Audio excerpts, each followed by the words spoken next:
Yes, we are, man.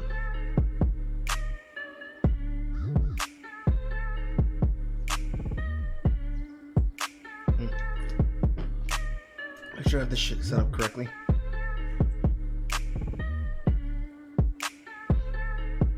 And I certainly fucking don't have it set up correctly. How was my day? I'm alive. My day just started.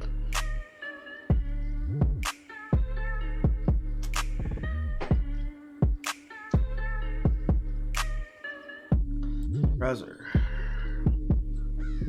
Where's the restring? There it is. Restring check. Put on top. Make it smaller. Drop it down, bruh. Make it wider. Make it wider. Make it wider. Make it wider. Get wider. Make it wider. Make it. Actually, no, I can't. This works.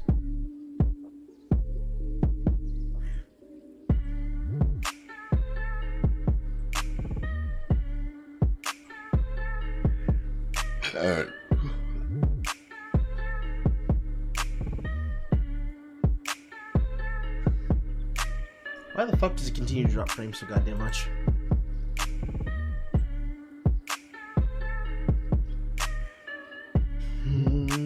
It does not tell me. It just decides to. It's not the connection. It's just the fucking servers. Wow. Wow. Wow. Gay. Super fucking gay, bro. Sorry, man. What you doing? Where you been? How you doing? Where you been? What you doing? You seen that shit? Have you been on Twitter? Did you see my thread? You should probably look at it. It's gonna be lit AF.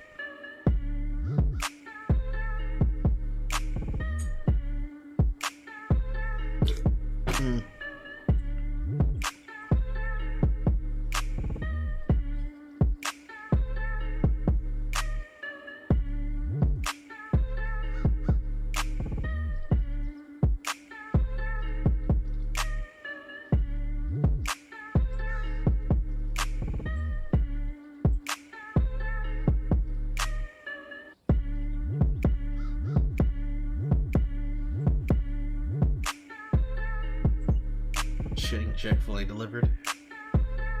Night.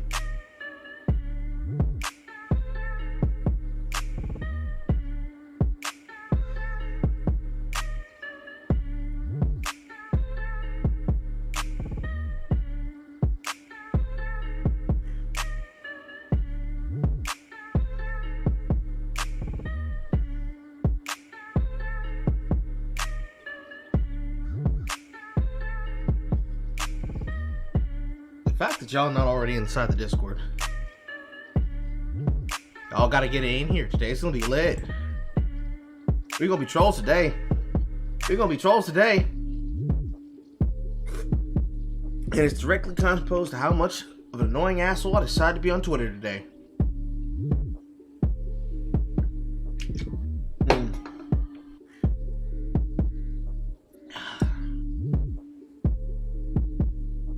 Minute since I've done my job properly. But first, before we even do that shit, I gotta break it down.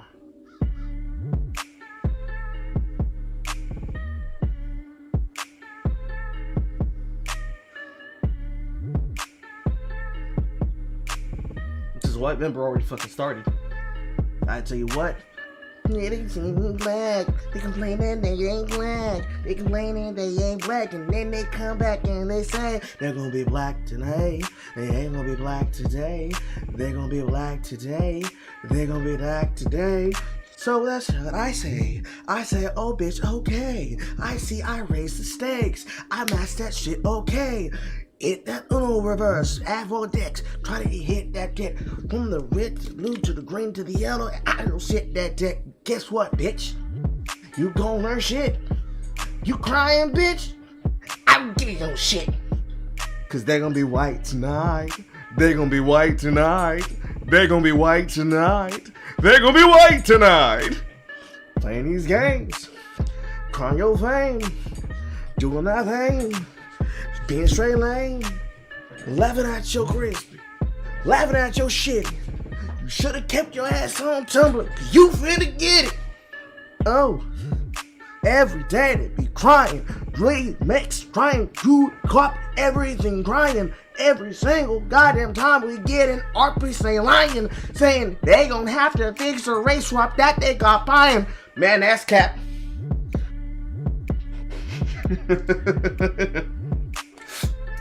This is what happens when you let me drink fucking sparkling water.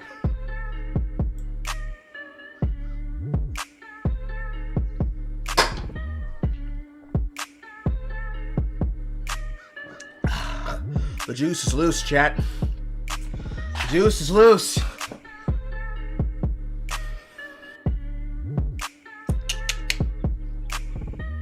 I like this stream's getting cut. Oh, shit.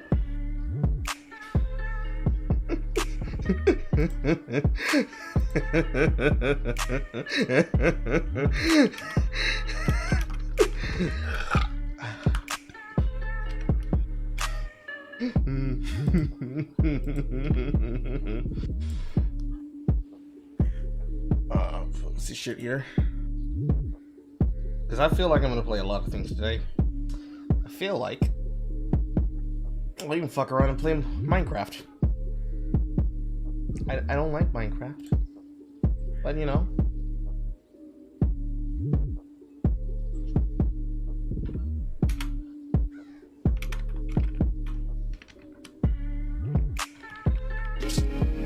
Oh, whoa. Hello, Torvin. Oh boy. That's a dev person. That's someone from DevStream. Which probably means Dev sees this.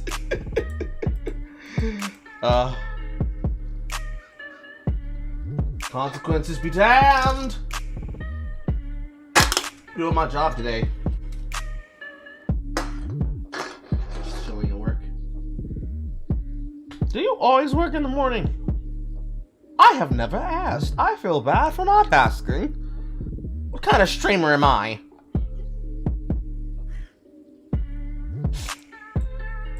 Alright, let's look at what we have here.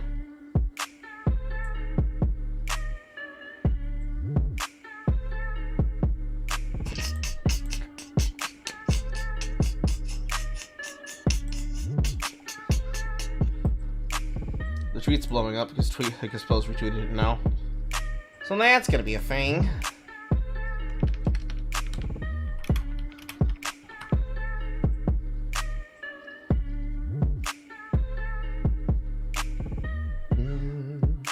See, if y'all want to do me a favor and want to make it be even more egregious and painful for people, what y'all can do. Goddamn, I don't have the fucking thing there. Or do I? No, I don't. I hate when this fucking feature so fucking much for Restream, because it doesn't even have a fucking chat anymore. Not inside of OBS, which is ass. Go manually. Do it manually.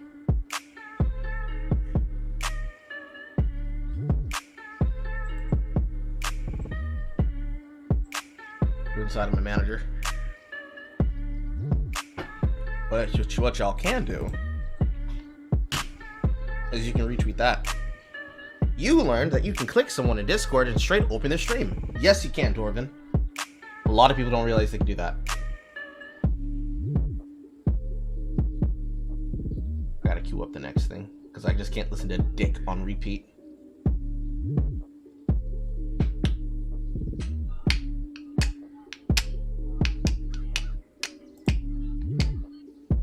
Goddamn, why is it taking this tweet so fucking long? This is just a 1 minute 39-second cut. What the fuck?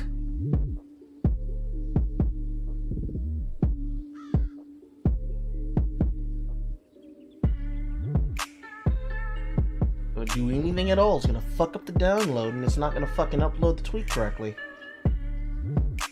There you go. So, if you want to help make this go along quickly, as we start to troll the shit out of TikTok with White Member, you can retweet that shit, and you can also retweet the tweet. And I made it last night. This one. And that one. If one of you would do that, that'll make it go by really fast. Because the goal here is to get advantage of people being lazy as fuck and abusing them. Because if they want to get mad tonight and they want to be mad today, we're gonna give them something to be mad about. And it's gonna be real fun. It's gonna be real fun while I do it.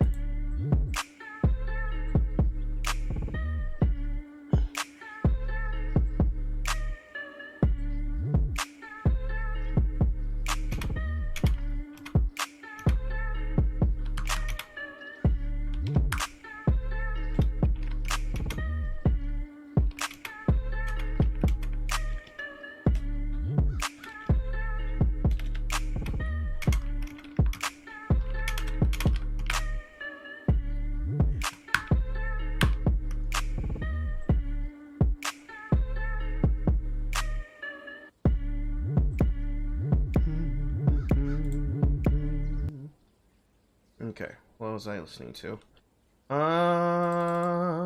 This.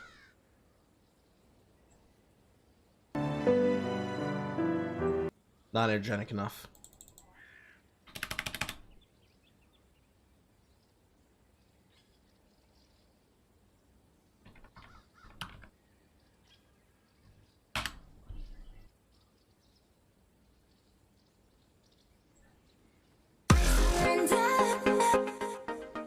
That's gay.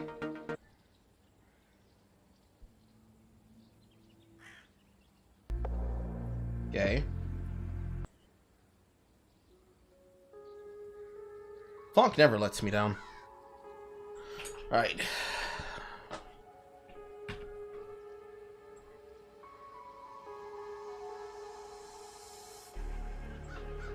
First things first, I need to call somebody.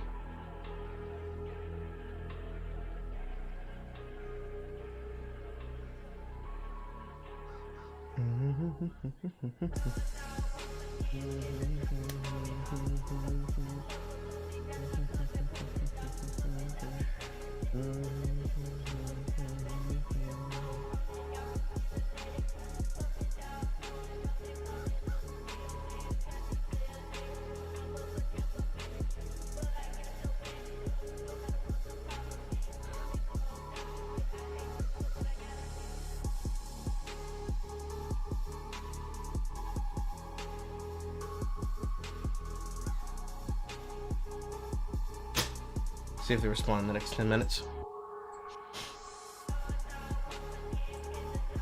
You retweeted the post earlier. Good. Back here. Get a general voice chat.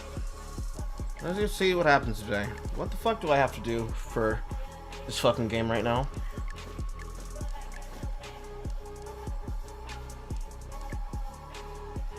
Wolfmancer. There's no fucking guarantee that I can know which one I fucking pull. That's ass. These two, I don't think I'm ever gonna get done in time.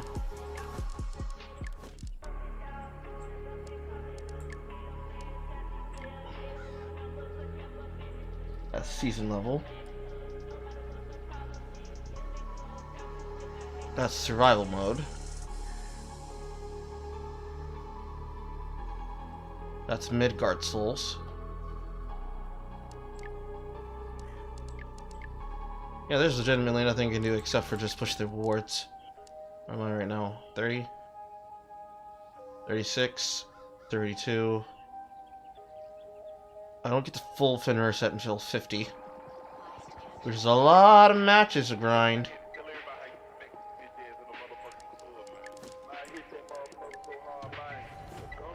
Alright. So, I guess I just play whatever the fuck I want to today. Hello. Hi. Alright. I half expect for someone to try and say some shit about me today that's gonna possibly get me attacked and or cancelled. I don't know. It'd be the first time in a while that I've actually trolled properly. So I expect it to happen, but I have no clue what the fuck's gonna happen. When it comes to TikTok, it has been an entire experience learning how to fucking post on that platform. It is just as bad as we all think it is. But even worse! Even fucking worse. You know how children have like the distracted like disengagement where the things that they'll interact with don't make any sense whatsoever? The like disengagement where... There we are. Like, say a kid, you tell them, hey, I'm gonna give you some candy, and you want to give them the candy, but they decide, no, this isn't the candy I want. I wanted this kind, not this kind. And so they'll hyper-focus on something else. Yeah, that's kind of how the platform works as a general whole. People just decide what they get hyper-fixated on that week or that month. And then it goes away for a bit, because then everybody else who they follow isn't doing that trend. It's really hard to describe without, like, using key examples, like Anka last month. That trend was unironically boring. But everybody basically understood the assignment. I mean, I would be surprised that Poe does not have an account to use this, because it's very easy to take advantage of this. But it's also shit. And by that I mean there's like... There are accounts that focus and specialize in only trying to stop people who are more entertaining than them from becoming popular. I think I've talked about this before. Have I talked about this before?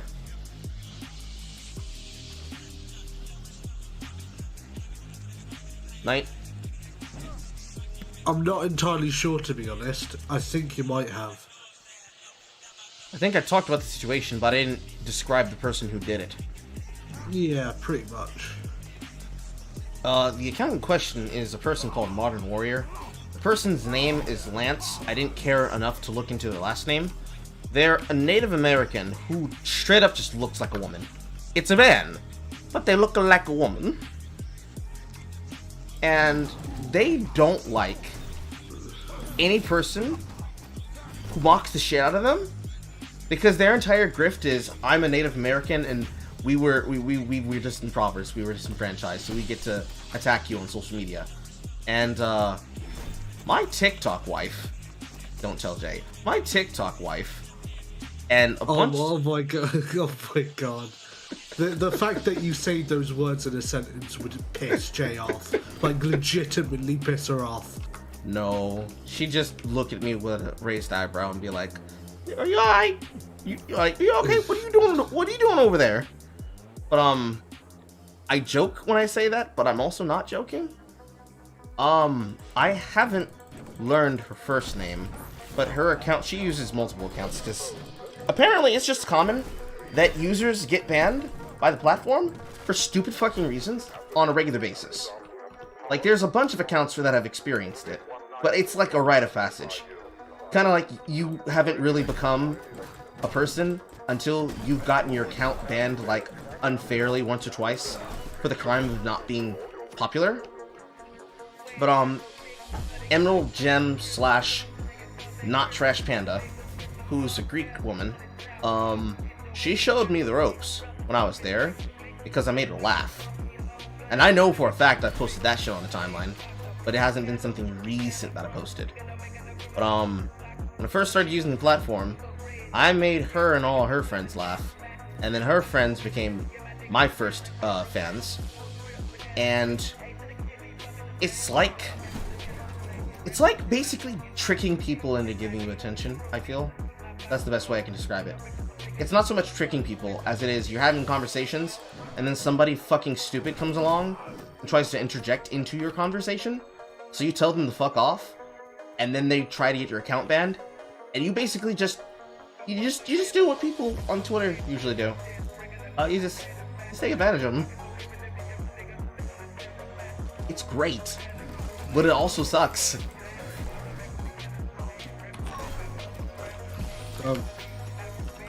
I only started following you on TikTok when because I got a TikTok account specifically to follow you because I liked your TikToks, but at the same time, I know you didn't post all of them on Twitter. You only posted like a handful of the good ones. So I followed you on TikTok, and I have to say some of your it's the platform for how freaking blatantly Chinese spyware it is. It's freaking it like, at least the platform in and of itself, and not necessarily like it is good for that kind of like snappy, quick kind of this is information.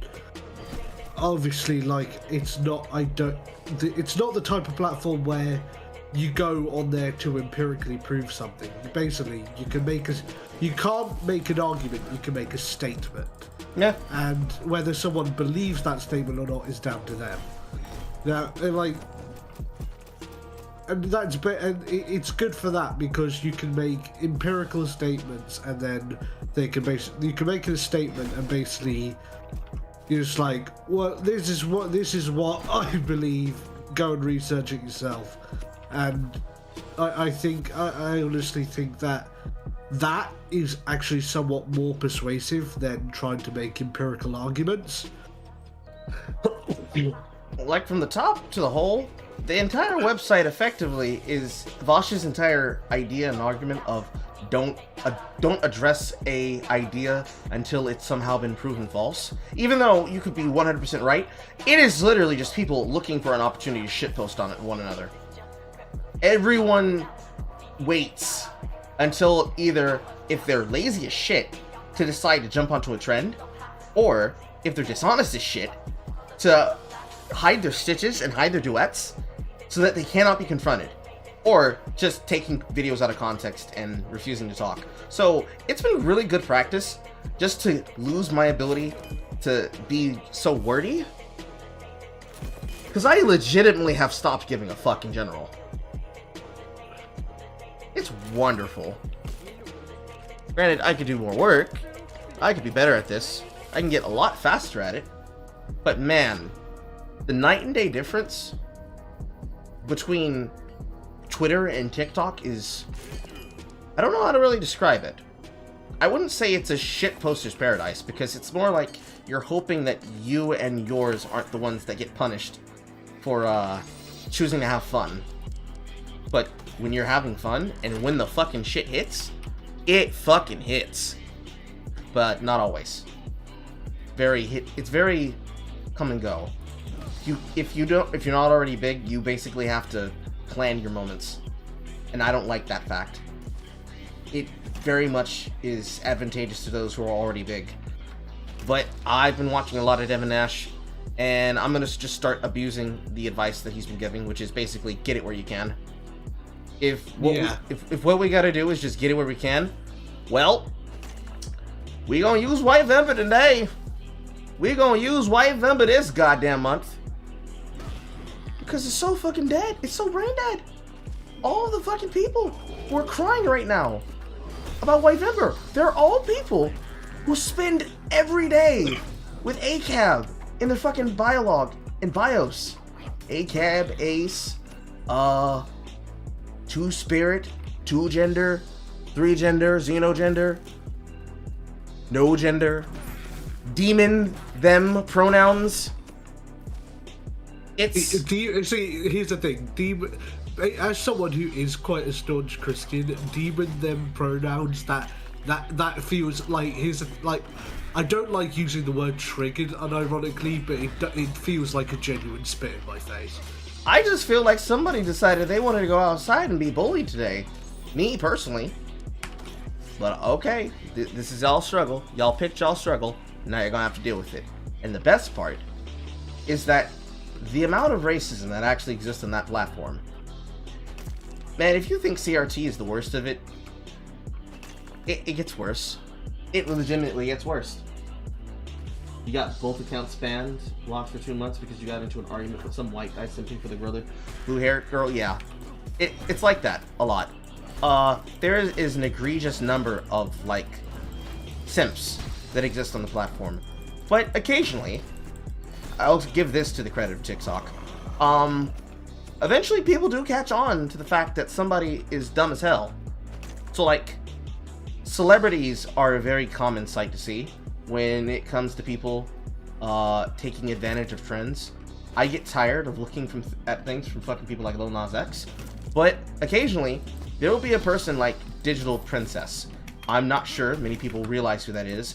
That is the woman who I think had something that involved her child. Either child endangerment or her child got killed somehow from negligence. And she was bragging all over social media about how she got off scot-free from her case, pulling a Casey Anthony. Jason Derulo, of all people, fucking roasted her. It's great to see sometimes. Occasionally, celebrities can be based. Not too based, but sometimes based. So, because of how much these people are connected to these platforms, the easiest thing that I think I can do is just start abusing it more, especially since I'm home more. I don't know. It's a start, at least. Yeah, it's whatever you end up doing, I think will be. I think it's just a case you'll end up having to do stuff that's like.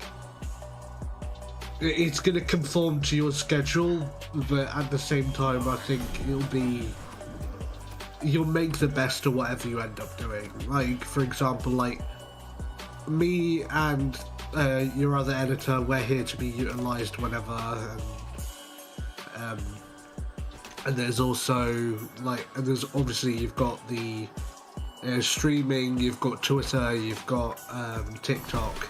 Like, you very much diversified your ability to create content and build a consistent fan base. And even if YouTube is not quite as active as it used to be, like, the focus has shifted somewhat, you've still got that going on, so...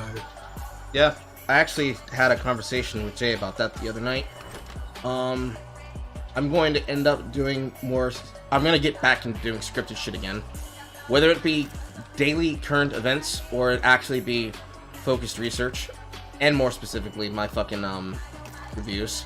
I have to get back into doing that. I need to get back into the swing of things. Being at my job has taken... It's put a really weird mental block on my writing. At first, my problem was I had no time into which to work with. Now I have a lot of time, if not all of the time, and I just can't find the time to sit down and get myself to write anything. So I have to sit down and just look for something to write about. But I also have to fucking get on top of things, like I used to be. Get on top of subjects and topics. Make fucking cuts for them. Maybe get back into doing live streams for them again. Because that, honestly, is more conducive to bringing people in. And then on top of that, I have to do the rest of the shit too. So it's a challenge every single day. And ironically enough, the best thing between you and Space that you could do is actually just doing more highlights. Like, putting together more compilations and highlights, so I can put them on TikTok. Yeah, it's generally what we plan on doing anyway. That is pretty much our bread and butter for the time being until, like, we have a, like, collaborative project that you want us to do, but that doesn't seem to be on the cards at the moment, at least. But I'm waiting on a couple of people for that, unfortunately. Yeah. It's just a matter of getting everybody's schedules to match up. I've talked to Dev about it. I actually spoke to him last night about it when he was playing Bastion with Dave. And he said we will try to work on it, because he's got his shit to deal with. I don't know it, Poe. I honestly don't. I'm not ever sure, because his schedule's still hit and miss as well. With Lamb and Rubber, that's a thing that I want to do again. Because when we tried to make something happen there, and this was before I had you guys on the payroll, when I wanted to do something with them before, that was around the time of WandaVision, but it didn't work out that way because she needed time ahead of schedule to be able to do shit, and it just didn't work out. Doing that again, we'll have more time. because I can call her up whenever, and I can try to get a handle on Rubber at the same time, and we can make time for it. It just makes it slightly more difficult. Like, everybody's just busy. So goddamn much. Everybody's busy and shit.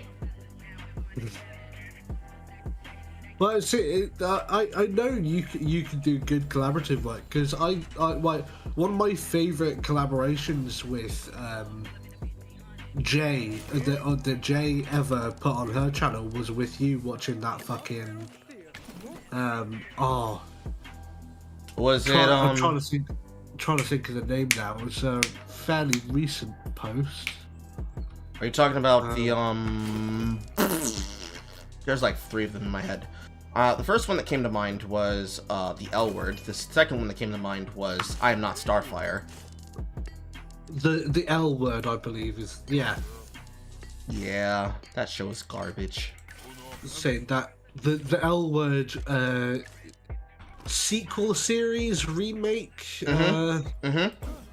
Yeah, that obviously the show's trash, but that video was mwah, love it. That is actually the exact moment in which in my brain I said, you know, I could actually do this too. I legitimately could. It just felt like if I did so, I would be a biter. I'd be biting someone's style, specifically hers. But tide comes in, tide goes out. I don't get to decide this shit. I just have to go for it. If it works, it works. If it doesn't, it doesn't. A lot of the time, I feel like I hold myself back way too fucking much. Sometimes it was out of fear. A lot of the time, it's out of the fact that, well, when you're me and you go around places on the internet and the first thing that people do is just basically refuse to allow you to have the ability to defend yourself, you kind of get angsty and upset and annoyed. So, just not gonna do that. Just evade it as much as possible, I suppose. Well, it's why I'm kind of returning to what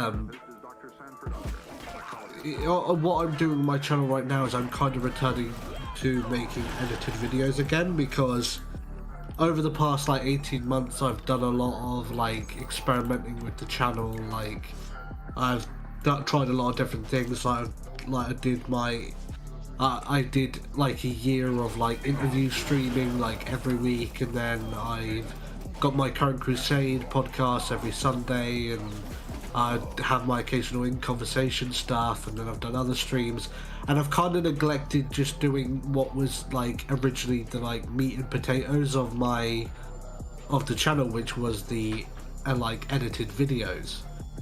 Like I've only done like a handful of them in like the last 18 months, and I'm kind of returning to doing that now, because that is ultimate. Like, because here's the thing, I've started to realize that even though the stuff that I've done since racks in views, it's not fun. I don't. It's not, well, I won't say that I don't enjoy it. I just don't enjoy it as much as I enjoyed making actual edited content, like sort of, and like videos that weren't like super long, but they were still like long enough that they were, you know, it was decent content. Like it was algorithmically pleasing, but it was still like high quality stuff, even though the videos weren't massive. And I'm kind of returning to doing that, because even though obviously like it doesn't get as many watch hours, and and the engagement is sort of middle of the road, it's more fun. I enjoy it more, so I'm gonna spend more time doing that. Because it actually gives, because I actually think I'll end up getting net gains in terms of watch hours anyway, because I'll end up making more stuff, because I'll actually have the motivation to make it. Because I'll actually be enjoying what I'm doing, as opposed to like fucking just doing it because I feel like, well, I need to make up so many watch hours this week, otherwise I'm gonna have a net loss. In order, because I need to get to my 4,000 watch hours to get into the partner program, if for no other reason than to kind of get my fair shot in the algorithm. But I don't know. Like I think sometimes it is worth just looking back at the stuff that you've made before and deciding, like, do I want to make something new, or do I just want to make more of what I've made before, and just kind of work on that and try and improve on that. Right, I think the way that I used to describe it before is that I was looking for what kind of content I wanted to do, and a lot of what I would come to the face of is that there'd be a person that'd be doing something really fucking annoying, and I'd look at it and I'd think, I could take advantage of this, but no, then I'd be like them. And unfortunately, I think I'm arriving at the same point that Vanessa Gothics did, which is, well, they're gonna talk shit about me any goddamn ways, so why not? And I think that's what is probably best at this point. Whenever there's something that happens drama-wise, I just need to say my piece anyways and put it in a video, because if people watch it, people gonna watch it. If people don't, well, it's not gonna fucking matter anyways, because they're probably gonna lie anyways. I don't know what it was, whether it's her aesthetic or something, but she fucking blew up overnight, man. She made the cognizant decision to decide to do social commentary and retooled her channel towards that. She's basically trapping down the same market that Eric D. July does, but she's coming from it from a different angle, right? So, like, female Xander Hall, but black, actually knows what she's talking about, and any person that tries to edge her out by saying, well, she's just a cricket, well, they're wrong. It's kind of like that. What's worse is that every time there's a content creator of even remotely similar to that, just like, oh well, they're just budget Candace Owens. Just like, well, that shows, first of all, you're stereotyping because of their skin color, and two, you don't actually know what their content or Candace Owens' content is like in the slightest. Because here's the thing, it's okay to not like Candace Owens. I'm not a big fan of her myself, but at least understand who she is, and more importantly, what she's not, before you start making like remarks like that. A lot of it goes back to basically the earlier days when she was a part of that PSYOP website that she had that was going to be used for exposing people's information. That's where a lot of that comes from. But in this day and age, basically people look at her like she's a political blonde, which is an insult in and of itself, because of the implication people have about political blondes. It's boring. It's reductive, it's boring in the first place. But it's also just dishonest. Because it's kind of like what happened with Nicki Minaj, right? If people looked at the situation and thought, oh, actually, the reason why this is important is because something that has nothing to do with anything, then they've missed the goddamn point. Because the entire problem is that, why is this happening? How did everybody just decide to discount someone's opinion because their favorite political grifter told them to? That doesn't make any goddamn sense. That's not fun. That's not cool. And then every single week, it's the same bullshit from the same people. I don't like seeing the same people on my fucking feed. I'd like to see something new. So getting back into the swing of things requires not just basically looking for the news that isn't being covered, but it also means actually just listening to sources that you don't particularly like to hear from, which is how you end up with the case of something like Tale of Two Rabbits Fucking. That's how you get Lance showing his ass on camera, and how you make it really fucking funny that nobody wants to seem to call it out when it's convenient to them, except when it's inconvenient to others. One of the biggest sins is probably that people refuse to cover things until it's preferable to them. So, like, for example, The Amazing Atheist. How quickly he basically switched sides when it came to being able to come relevant again. Because it's kind of like the thing that happened with Monday Matt and all the people from before that basically don't exist content-wise. It's not cool to be against the the current regime. So they kind of have to pick their targets, and they have to pick their battles. And unfortunately, they pick their battles so often, they pick themselves into, actually, we're the same thing as the people we used to talk about before. Oh, freaking... Like, the amazing atheist just kind of turned out to be... it's weird, because I had this described to me by Scrump, and I quite agreed with him on this. He said that basically it's not like a lot of the old anti-SJW crowd. It became very apparent after in around early 2018, basically after the brief rise of the online alt-right through the avenue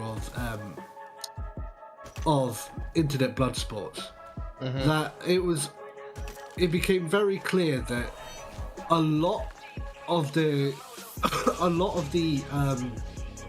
anti-SJW crowd were either shit libs or leftists who just didn't like whiny left liberal SJWs, and once the political the actual political side of it, the actual ideological side of people's content started to become more defined, that is when the cracks in anti-SJW YouTube began to show. And it was a case, and it basically, you saw three types of people. You saw people who just went on to become full-on actual political leftists, and many of whom ended up becoming friends with former SJWs, like Shoe on Head, for example. Then there's people who just kind of dropped out of political content altogether, to the point, and these ones annoyed me a little bit, were the people who not only did they drop out of political content, they started doing the whole caring about politics is dumb spiel. And then there are people who actually who kind of just carried on the ideological journey that began with sort of anti-SJW YouTube, and actually led them to a properly anti-establishment position, which usually, not always, but usually ended up placing them somewhere on the right, or at the very least in the center. A lot of it just comes down to the fact that they were here for shitposting and memes, and then they looked at each other and was like, I don't actually like you, and they just fucked off. It's kind of like a lot of the shitposting that happened today. A lot of people just decide, well, I like this thing that they did, but I personally hate them. But giving them admonishment and credit would be cringe, because they're cringe. I can't recognize what they do. It's like if I said, actually, Vito shouldn't get any kind of recognition because he just went there to have something stupid happen to him. So imagine he got shot, right? Well, I'm not gonna acknowledge the fact that he got abused because I don't fucking like him. It's the same fucking shit. It's the same stupid fucking cringe shit. That'd be dumb. Unfortunately, there are some people who think of it like that. If my team's not winning, and if my guys aren't winning, I'm not going to acknowledge when the other dude wins. Because if I acknowledge when the other dude wins, that means I'm going to have to recognize that my opinions aren't actually that great. Just like how people on TikTok just ignore when they're wrong. Like, right now, they're still lying about the Eternals. Like, they refuse to address the fact that any of the reviews that called out the show being poor were made by critics, not by fans. So, instead of just acknowledging that, they're just going to continue ignoring it because it's inconvenient for them. It is inconvenient to the narrative to address the fact that they were wrong, and rather than just accept that they were wrong and taking the L, they would rather spite you and get your tweets taken down, get your posts taken down, get your shit deleted, potentially get your accounts closed, and then continue doing that on every other platform you exist to keep you silent. Because entire brand they have is kind of dependent on that. It's kind of like what happened this week with Abraham X Kendi, Henry getting clapped the fuck out by everybody, and kind of how Elon Musk clapped out the UN. It's kind of hard to lie when the camera's on you, and they're not used to this. After years of preference, equal treatment definitely feels like harassment, and they don't know how to react. I'm personally enjoying it. I think it's fun. It can only go up from here. Taking advantage of it, it's gonna be great. Also, can you send me that link, Moon? Send you what? Moon's saying that people are talking shit about some Spurg who was complaining about White Member. Can you send me the link for that? Freaking, I'd have to find it, but sure, I'm not really on the pulse of this story. I did not make the timer. Hold on. This world's bust. Gotta try again.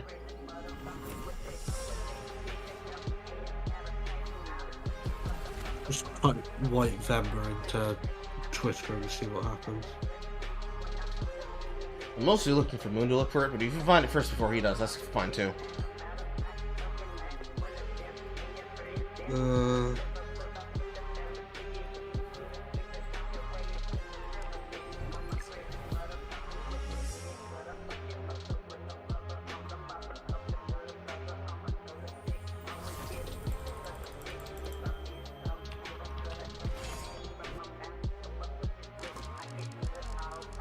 First world is a bust. Let me see if I can get speedrun in the second world. Gotta learn to move faster in this fucking game. It's really a shame that this game was made by Gearbox, and that only has like 1,000 players online at any one time.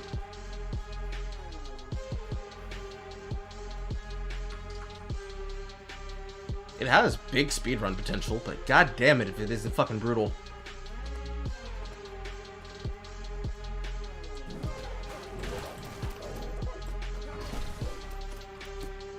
Honestly, I think I get the gist of White Vember just by typing this into Twitter.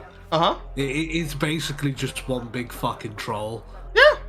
And people are losing their fucking minds. Yeah. All the Tumblr people who love to correct people about art are just losing their fucking minds because they can't take a joke.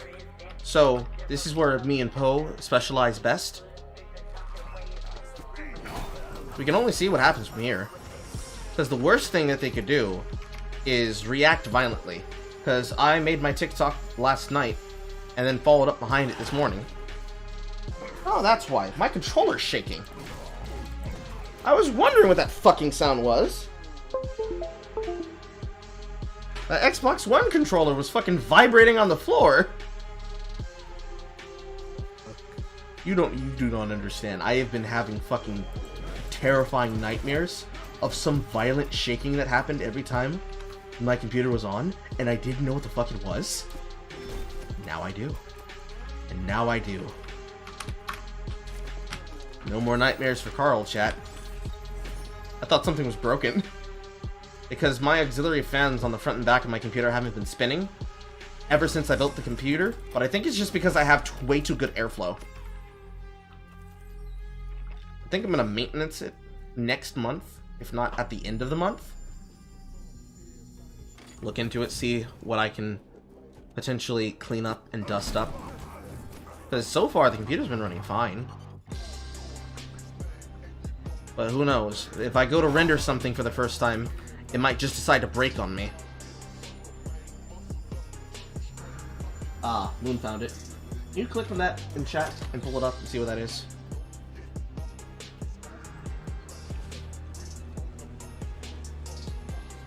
Where's the ramp? Is the ramp all the way over there? The ramp's all the way over there. Fuck it. I'm walking this way.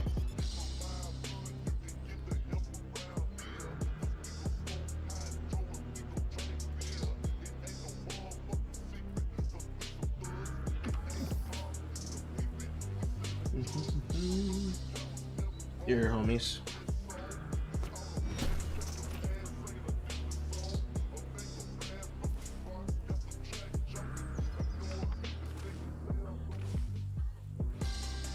I'll tell you what, Poe's having a fucking field day with White Member, like. Very fun. I expect him to do what he does. We just have to remind him to actually, like, direct attention.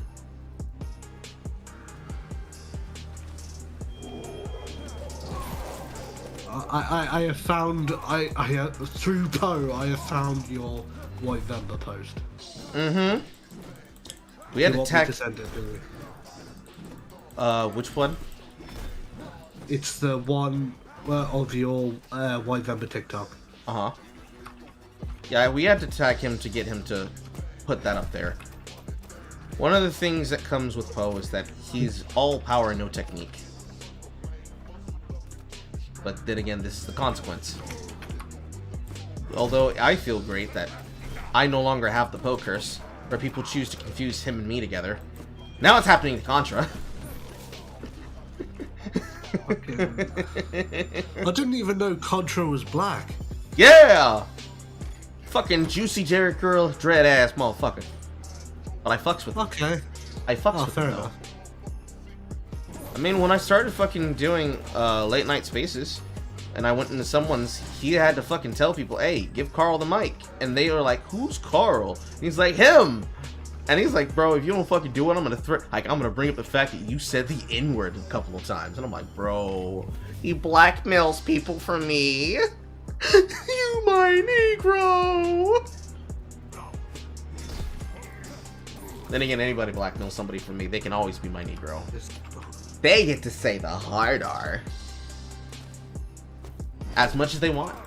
It ain't inconvenience. And twice as hard if they're smashing a black woman. Can't beat those odds. Those are some primo perks. I do appreciate. See, I actually have a separate account for my non-political stuff.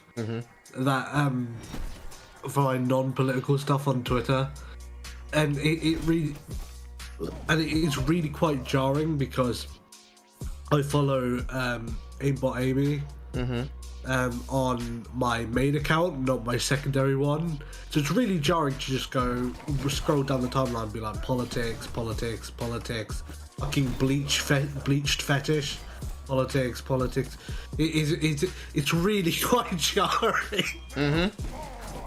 That's a lot of porn. It's a lot of porn. It's a whole lot of porn. It's a whole lot. It is a sign of respect, and it is also an honor. Because if you see it as anything else, it's just gonna start to annoy you a little bit. I remember when people first started drawing fan art of her. It's kind of sus sometimes. A little bit, just a little bit.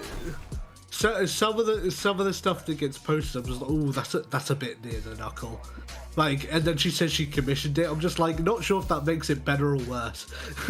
In some cases, it makes it better. In some cases, it makes it worse. You know, it's like if you have a homie that's a homie, but the homie is a girl, and you're like, I don't know, you the homie though. I don't want to ruin our friendship, but at the same time, you're like, God damn.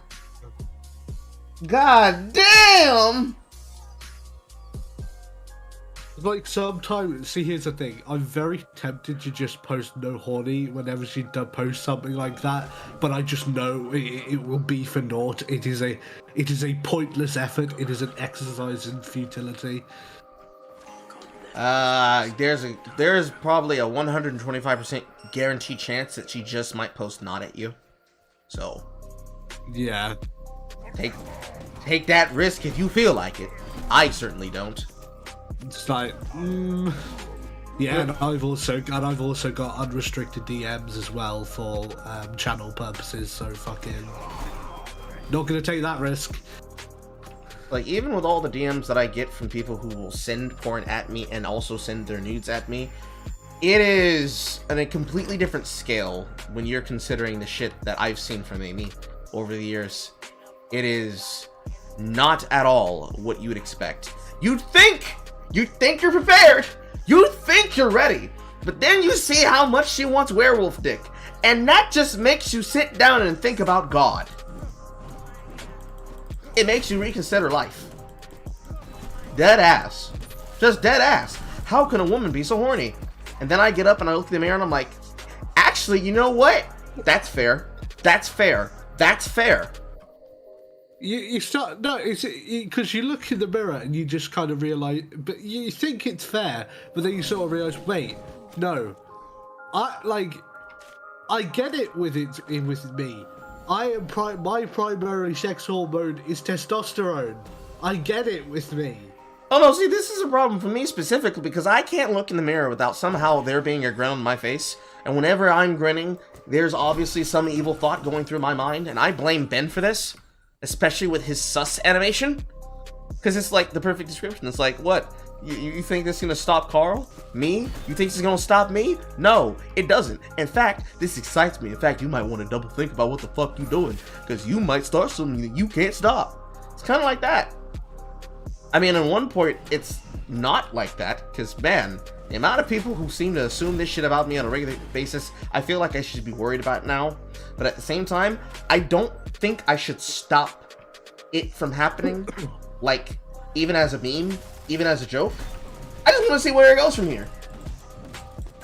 I don't want to discourage them. It gives them hope. Fuck it. It'll be funnier to see where it goes from here. Who knows? I might just end up becoming some kind of represented sign of an Eldritch abomination. I've joked about it before, but there are some people who just realize that that's not a joke. So, it is what it is. It is what it is. So they're not playing into it as much anymore, like when I first fucking started. Oh, let me fucking save, quit, because I have to fucking stop to look at this shit myself.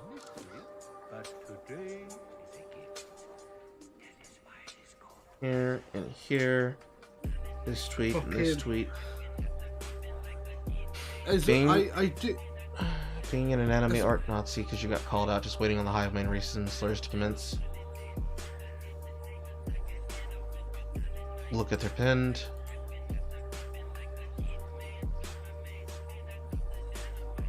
Oh, that's sus. This person that Moonbane wanted me to look at, they have Werewolf Yamcha in their fucking pinned as they try to harass somebody about white member. Okay, alright, cool. Carl is not like as normal as that. I don't know. It depends. That's up to the Carlists to decide. Y'all are the ones that are writing my Bible. What were you gonna say? I was just gonna say fucking... like, I'm just scrolling through Twitter again and fucking... as much as I dislike Seth MacFarlane, I do find the Seth MacFarlane... going back in time to make sure Seth MacFarlane was a victim of 9/11 memes a little sus. Yeah. I mean, at this day and age, a lot of those are the consequence of people not realizing there is a limit to those jokes. Like, it's funny, but it's not haha funny. Which sounds weird to say. See, I'm not going to pretend I don't find the meme amusing because I dislike Seth MacFarlane. But at the same time, I recognise I shouldn't find that funny. That's pretty fucked up. I mean, it's one of those jokes where it's like, clearly we're joking, but at the same time, that's fucking morbid. And the morbidity of it is the problem with it. Because there are some people who be like, come on, what's the problem? We're just joking. Are you? Are y'all? Are you joking? Because I don't give a shit if you're joking, but at the same time, a lot of y'all really just said for like months we would assassinate some people. So I don't know. Seems sus to me. But that's neither here nor there. People will be like that till time immemorial. There's nothing I can do to control that. So I just look at it and I shake my head and I keep it fucking moving. Why are all these fucking elite raids? Elite raid, hideout raid, elite raid. Fuck you, game.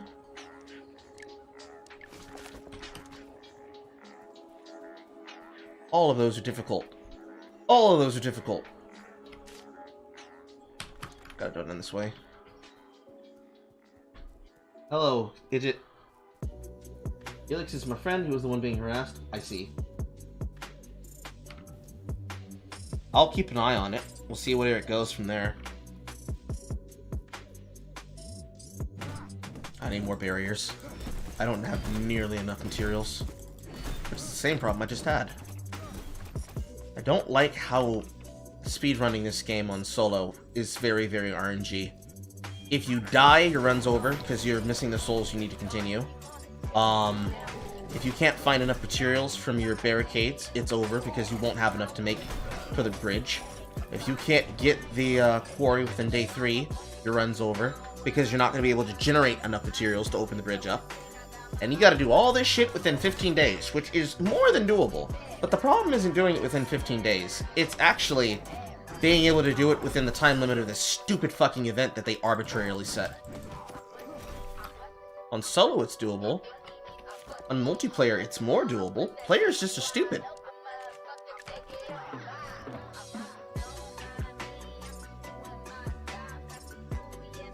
I still want to be able to get people together to, like, play this as a unit, but I do not have the stream of money that I had before, so people would have to buy their own copies, unfortunately.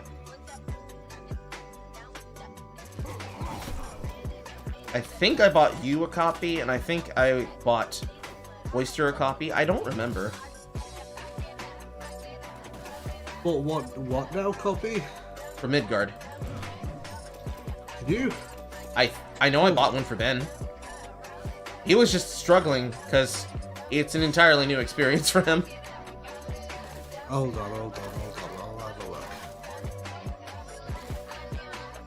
I'm not seeing it in my inventory at all.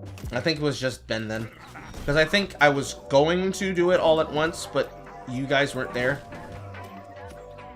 I think you were doing something, and Oyster had to go to work. That's how my memory is remembering. Because he was struggling, and he was having difficulty keeping up to speed. Because I was trying to teach him and play at the same time.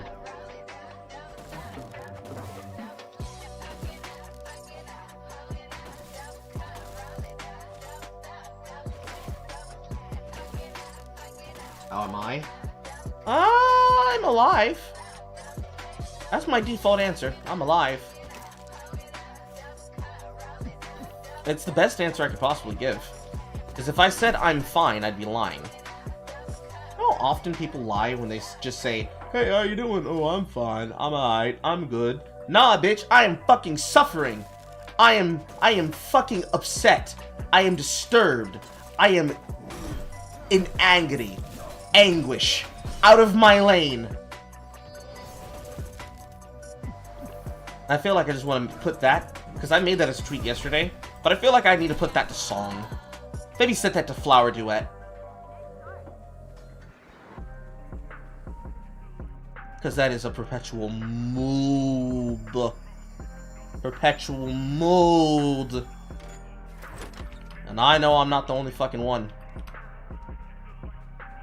Days go by and they just get harder and harder and harder, you know? And it's mostly the motivation part. It's not so much not finding something to do it yourself part. It's the, you know, this is boring. Let me find something else to do. Have you ever been so bored that the boredom caused you to become bored with your boredom?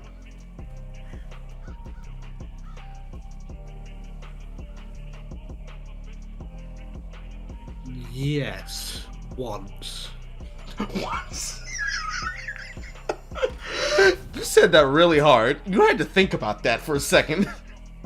Yeah, I was trying to think of a particular time in which that was the case. Tell me about it. And it was when I was caught smoking by my dad. And he basically the only thing I was allowed to do for a solid like month was read, and I wasn't much of a reader at the time, so I spent most of that time just staring at the ceiling. Staring at the ceiling? Yeah. With your thoughts, or just staring at the ceiling?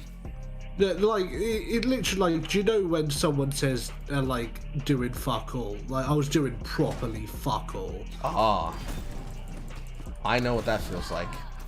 Because my parents' discipline, oh, I say my parents, my aunt and my godfather's discipline style was to turn your room into a bare desert, take away any and all stimulation whatsoever, which also included books. I wasn't allowed to read when I was punished. Either I got one or two punishments. Either the ass-whooping Olympics or the Sahara Desert bedroom. So I'd be stuck there in my room with absolutely not a goddamn thing to do. And when you're in that level of boredom, you just start... I understand why they fucking exercise. I understand why they exercise in prison. You just start going insane and you need physical stimuli. Like, fuck it. I'm gonna build some muscle. I can't sit here and do nothing. I can physically feel myself aging. You know what? You know how fucked up that is as a child? To understand the concept and complexity of your age slowly being drained out of you, second after second, day after day, time advancing, all opportunities and chances beginning to be stolen away from you by the constant procession of time's elapse. I could feel the prompt come up in my brain, and I just started crying. I tried to work out, and then I tried to go to sleep, and nothing fucking worked. I was scared. Well, I tell you what, I didn't misbehave again that month. There, not once. I didn't either after fucking that. I was like, nah, not worth it. But to be fair, I was like, that was pretty severe. I was caught smoking. I have never been caught doing things wrong, unfortunately. And it's not like I never did them. It was just, as the youngest member of the family, they would give me way too much fucking leniency. And then, inevitably, it would be thrown in my face later like, you ain't never get in trouble once. I'm like, but do you realize how much shit I did to get in trouble? To the point, I think I sat my ma down once, and I'm like, Ma, you need to let me be my own person and just live. And she's like, well, of course you can. I'm like, no, that's not what I'm talking about. I mean, I'm gonna come home at night during, like, the earliest part of a whole bunch of bullshit. You and everybody else aren't gonna know what the fuck is happening to me. And I'm just gonna walk in and be like, hey, and I need you to look at me and say, son, you're grounded. Because it was ridiculous, the level of shit that I was getting away with. And I didn't even do anything. Granted, this is also intermixed with the bullying, so it's not like I was doing anything to get away with. It's just like, you know, there's just some things where it's like, bro, how do I get away with that there? You know? Like, I came home when the street lights were on, and nobody said anything, because they were too busy yelling at my sibling. It's dumb shit like that. And again, there are some times where, when you're a kid, that you feel like you need a gimme from your parents. Because, like, if you don't let a kid get away with some stuff, it's bad. But if you don't let your kid live in general and let them, like, do things that they normally wouldn't get to do, like fun parent stuff, that's also important. It's like a mixture. It's like a mixture. You need to remind them that punishment exists, but you also have to just let them live. I don't know if this generation's gonna have that. Generation Z just kind of needs their ass whooped. Generation Z, Generation Sigma, whatever the fuck you want to call them. It's necessary. Well, certainly not Sigma males. Fucking Sigma male grinds out. What the fuck? That meme has gone on for way too long. It needs to be immediately exterminated.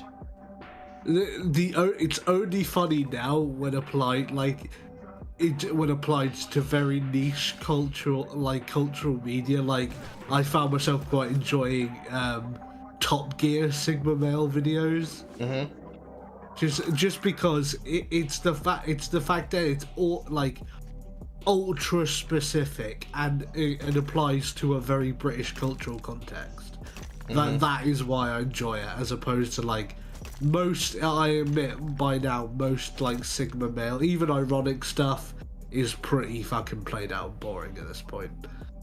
I wish American culture was like that. There's so much shit that's fun in British culture that is great for both a meme and just general audience enjoyment. Like, I remember the first time I sat down and I saw Broadchurch. Oh, What? Broadchurch is such a good show. Why don't we have Broadchurch here? Why? Just why? I like Idris. Why didn't y'all tell me that y'all had Idris as a fucking detective? Shit! I feel cheated. And then watching the actual original Shameless, 9-day difference. 9-day difference. That feels like we were lied to too. Who's responsible for that shit? The UK Shameless, I notice, is a lot more. How do I put it? Like grim. Whereas the US Shameless is, I don't know, it feels a lot more like a television show. Mm-hmm. Plot lines and ooh, what's gonna happen next kind of shit. You guys are a bit wild. I noticed that. Like, between that, Skins, and Misfits, y'all niggas are a little bit wild. Like a lot. Like a lot. I like Broadchurch because Broadchurch is based like, it's a show based like it stars David Tennant and Olivia Colman, which it's basically just about like a detective who's basically seen as who's basically went through a major failure, and he's trying to recover from it, and like a major failure in his career, and like freaking, and the like, and a very hard-working policewoman who is basically been snubbed a promotion for internal politics reasons. And it's basically you put these two together who by circumstance have been put at odds with each other, and basically say you have to get along and solve this case now. Mm-hmm. And here's the thing: it's not a murder case. Well, it is a murder case either, but it's a murder case but it's later revealed to be something a lot more, it's a lot darker than just murder. And so I would highly recommend Broadchurch to anyone, mainly because it's a show that it's not like grim dark where like it's just like unremittingly bleak, but it's dark in a way that is wholly realistic. Mm-hmm. It's like it has moments of levity, but in a very otherwise very serious and like grounded show. Mm-hmm. Between it and Orphan Black, it's what made me appreciate BBC America. But I don't know. Nowadays, all I ever see is garbage from it. And that's mostly the fault of, well, Chibnall. Mostly Chibnall. He's not the only person. But goddamn. So, like, how much of Broadchurch did you actually get to see? Seasons 1 through 3, but everything's still fucking fuzzy to my memory. I have to rewatch it again. Alright, well that's pretty much everything. It was cancelled after season 3. Basically, for anyone in the chat who's watching who might be interested, here's a short synopsis.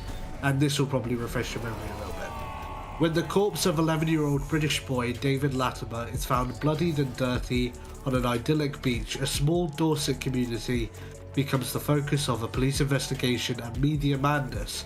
Out-of-town detective Inspector Alec Hardy, played by David Tennant, gets the point position over Detective Sergeant Ellie Miller, who feels the job should have been hers. Now she must engage in an efficient working relationship with Taciturn Hardy. Slowly, more members of the community of Broadchurch are drawn into the investigation, with a telephone engineer drawing great attention when he admits to a special connection to the case. While dealing with so much unwelcome attention, Danny's family tries to cope with the grief. When a suspect is named in charge, the ensuing trial sees the defendant promising to expose more about the townspeople's secrets. I think the best way that I could describe Broadchurch is like, imagine the mystery of Twin Peaks, but there is no Red Room. I think that's fair. Yeah, and it takes place in a South England coastal town. Like, kind of sleepy town where you don't expect anything bad to happen. Let's see here. Carl, speaking of fun parents, I saw a wholesome story on the news where this lady got tired of just watching her kids skateboard. So she learned how to so that she could skateboard with them. That's cool. Do you have the article? I'd like to read about this story. Do I have ramps? I do. I'll get this after this night. I got the day 3 down, so this should actually be fairly straightforward.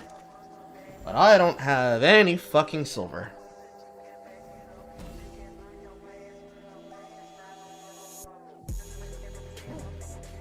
Sorry, I missed before. I missed something?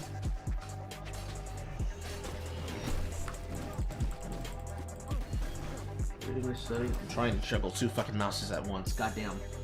I remember reading a study where people had to choose whether to listen to a high-pitched noise for a long time or be alone with their thoughts, and they chose the noise. Yeah, I don't know how to describe the idea of being alone with your thoughts, but for somebody who's had a long life, it's a bit different than people who would just be like, well, I'm just bored. There are some times and some places and some things that you don't need or want to think about, but if you give yourself the ability to start thinking about them, your mind starts doing mental upkeep, and in the middle of doing mental upkeep, you're going to start thinking about these things because it's in the back of your mind, right? So, a good example as a streamer would be like, I wonder what thread of mine today is going to get me attacked, cancelled, and doxxed by my stalkers. In this day and age, everybody has a stalker, whether or not you realize it or not. There is someone on the internet, for you are the villain of their story. And you're going to have to wake up and realize someone, somewhere, is hating. And because they hating, they want to pray your downfall. So they gonna fuck with you. And for me, that's an everyday basis, right? Who wants to wake up and think, what message of mine is gonna get me doxxed today? For some people, that's never a worry for them, you know? They don't talk to nobody, they don't do nothing, they don't have social media, they're safe. For me, if I give myself a long enough amount of time, that thought's gonna creep into my mind. And then I won't be able to sleep tonight. Because I remember how it used to be when I first started. I don't ever want it to be like that again. But it might be. It might happen. They might fuck around and find out. Then what do I do? I don't know what I'd do in that situation. So sometimes just sit there and I'm lost in my thoughts. Try not to think about it. Think about it a little. Think about it a lot. Don't know what to do next. Then you just start wandering. So if I had to choose between being alone with my thoughts or being in a room with a high-pitched noise, bro, I would turn on a fucking Quentin review video so fucking fast. So fucking fast.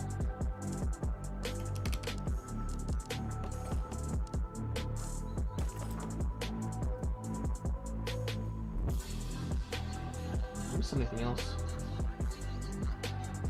You know that feel. We all have that feel, my friend. I'm finding myself more and more as a political YouTuber, like unfollowing people on Twitter. Not mainly because we're kind of reaching a precipice in political YouTube right now, where basically, especially basically on the right, where we don't. There's a growing section of the right which has basically just become the Black Pill Brigade. You know, it's too late. There's nothing we can do. Everything's fucked. Mm-hmm. Like, we're not gonna win. There's not gonna be any there is no bright future. The global state has won. Yada yada yada. So, and basically these people have just they've become so insufferable and so paralyzed by the world that we live in presently that they've become irritating to listen to, so I end up just unfollowing them because I've had it with the fucking Black Pill Brigade. Ironically enough, Razorfist dropped a video about that last fucking night as a follow-up to the first one he made. And honestly, I agree. It's you don't like listening to a person complain endlessly about something, you know? It's one thing to be like, yeah, that legitimately happened. But to have it happen a lot, and that be the go-to, eventually you're just like, okay, so do something. And it's like, well, I can't do something. And it becomes like the toolbox fallacy. Like, we can't do anything. We have to wait for this one thing to happen. So, I can't make a choice until I have a hammer. If I had a hammer, I could solve the problem. Kind of like the problem that is actually being explored with Elon Musk challenging the UN. They say, I need money. He's like, I'm gonna give you money. But first, you need to tell me what your plan is. And they're like, because, politically speaking, when has the UN ever solved any problems, if not literally being the source of the problem? When it comes to people whose job is basically to analyze the news and then tell you what's happening, when they don't have an answer, that's really fucking annoying. Because talking about a problem, informing people that a problem exists, and then instructing them on what they ought to do next, two different things entirely. It's one thing to be like, well, here's what I would do if it were me, and then another thing to be the Nick Fuentes type that tells them, well, here's what you need to do. This is what has to happen next. Because he's never going to do the thing he's telling you to do. Can't fucking teed. How much did he make off that live stream during January 6th? And where was he next after that? Nowhere to be fucking seen? It's even worse with black-pilled people. Because in that situation, in that case, you have the inverse problem. Where they're always there, but they're never actually there. You know what I'm saying? Like, they're there to talk about the thing and they saw it happen, but they never pick up any notes. I have a philosophy in that regard. I thought that was an enemy. If a person does a thing for long enough, and they never, pick up a skill, after they spend a lot of time doing that thing, it becomes super ultra concerning that they just might actually not have any skills, and they can't develop them whatsoever. You know what I'm saying? Yeah. It's like you start a job, and you have absolutely no job experience at that job, so you pick things up while you're going. But then a person comes along and tells you, man, this is so difficult for me. I don't know if I could ever learn how to do this. And you put in the effort, you learn the time, you learn the drive, and it's like, bro, I can show you. And it's like, nah, I don't know. I don't even think I can be able to attempt it. It's like, bro, I can literally show you, right now, pop a squat. The first time, maybe you'd be like, maybe they're just actually overwhelmed. Eventually, you're just gonna be like, nah, you lazy as fuck, bruh. You just lazy as fuck. Pop a squat, sit down, let me take your money. I'll solve this problem. I feel like that's where we've gotten now. It's especially prevalent on the more extreme parts of the right, which I interact with regularly as an ANGAP. The more there's just this facet of the right, which is just of the extreme right, which is basically just decided that, it basically just decided just to isolate themselves until the collapse comes, and then to the collapse comes, and then just like rule the ashes. And it's more than a little annoying because, and then they'll whinge about stuff that feels not even remotely like it matters. For example, a lot of people, a lot of them will complain about and you can definitely tell the type of people who they are and their revealed preference when you find out when you pay attention, because they'll complain about the fact that Curtis Yarvin, probably one of the most extreme elements of the right, which is being adopted by mainstream conservatism these days, in recent times. He also goes by the pen name Mencius Smallbug. He's one of the founding intellects behind the neo-reaction movement. He got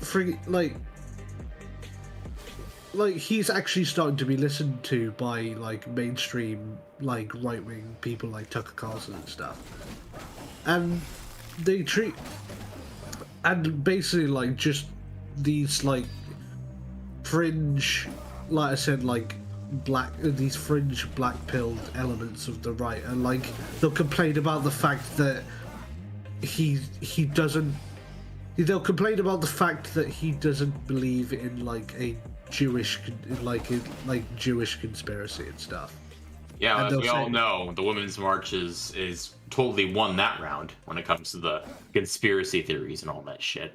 Yeah, Ben. And they'll say, they'll complain that they don't believe in a Jewish conspiracy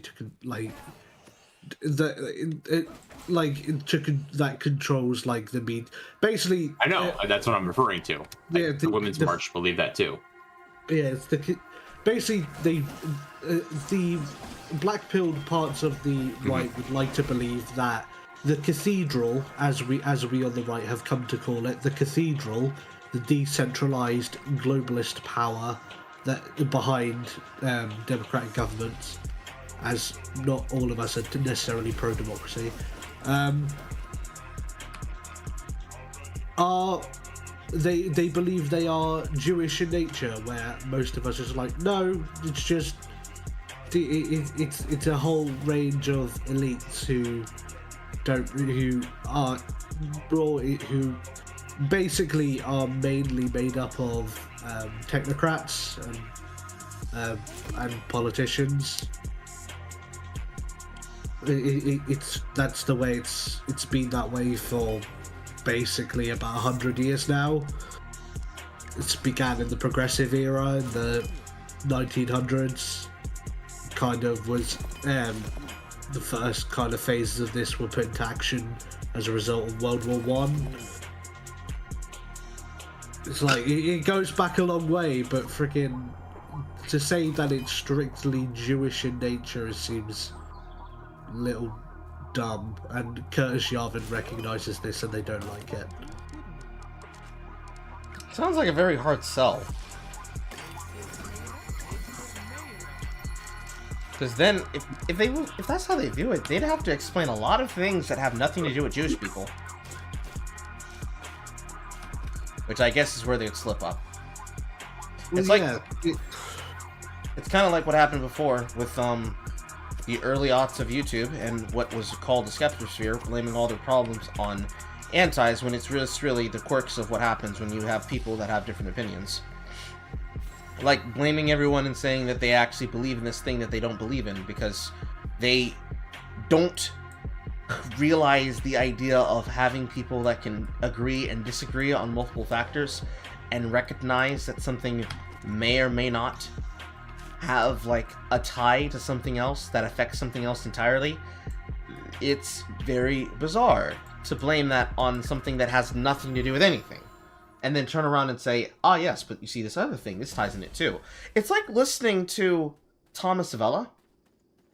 If you look at Dr. Ramrican's videos on all of these people, because this shit is, in terms of notoriety, is old, but boy, is it relevant and is it fucking poignant? Because this is people of the time in their own fucking words.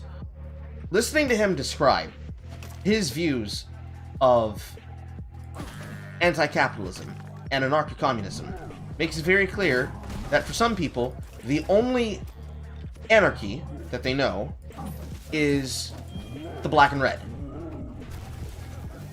And their opinions basically come from, well, here's what this creator said about it once, and I didn't look any deeper into it myself, so this is what I believe. And I love Gothics in some regards, if you know what I mean, you know?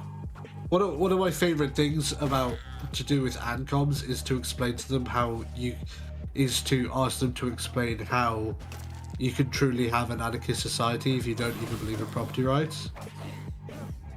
It's a very good question, yeah. Like, if all property is collectivized, how is it truly anarchist? Because there is no individual control. I will note there's a I have a theory of everything about a lot of this stuff, and I think, in my opinion, I don't know, it's a lot of these people. It's almost like, you know how I know he said the whole horseshoe theory thing, my horseshoe theory and all that, and I'm just like, I see the truth in it, mainly because I've experienced it from people. Like, I've lost friends to both the crazy anarchy of the left and Antifa and all that stuff, and to the unironic ethno-state on the right. Like, I've lost people to both sides. I know both of them are shite. And I think the problem though is like there is a legitimate difference between the authoritarian right and the libertarian right. Exactly. There is a point to it, but they, go ahead. But the distinction ideologically between the authoritarian left and the libertarian left is a lot more blurred. And I think there is a reason for this. It's mainly because you can't have a truly free market society that's totalitarian, but by the same contrast, you can't have a truly free society that's collectivist. I think Dev made an amazing video last night that really fit into this exact conundrum. And I think, if you haven't watched it, I recommend you watch it. But yeah, agreed, totally. Sorry, continue. Hold on, I'm trying to find a friend of mine who's an economist. He's a proponent of the Austrian school of economics, like total free markets, stuff like that. It's the free market school that people like Mises, Hayek, and anarchists like Murray Rothbard, Hans Hermann Hoppe come from. Basically, he's a Austrian economist, and he invented a political compass that kind of explains the point that I was talking about just before, and I'm trying to find it so I can show you. By all means, yeah. Because it's a little unorthodox, but it kind of illustrates the point that I'm talking about. It's the fact it illustrates that certain points on the 4-square political compass actually can't really exist. Because again, like I said, you can't be completely capitalist and totalitarian and so on and so forth. Right, I've posted it in call posting. I'll remove it in a minute if it's inappropriate. Let me go real quick and grab that. I am very curious about this. Body politics. Right. Open that. On the layman's side of things, this basically breaks down to what supports my ability to exist. Because if people vote in such a way to not necessarily vote for their comfort, but vote to ensure that they have what they want, the base amount of money that a person needs to have in order to exist has to remain constant for everyone, because if it ever goes down, that's when the stealing and the looting starts. But unfortunately, what happens when you start telling people that actually it's a sin if you don't let black people steal, because don't you know, that's their culture, is that you inevitably get to a point where you're going to have to explain how people are allowed to steal and destroy the system that is supposed to ensure that things are treated equally, when the people who you end up stealing from are the very same people you say are actually stealing from the source wealth of everyone else. So, like, during the riots, a bunch of the multi-generational family-owned businesses that were owned by black people were being destroyed and looted by those who said that they were allies. Because, well, what do you mean? They are clearly they're fascists, don't you know? Black people don't get enrichment in this world.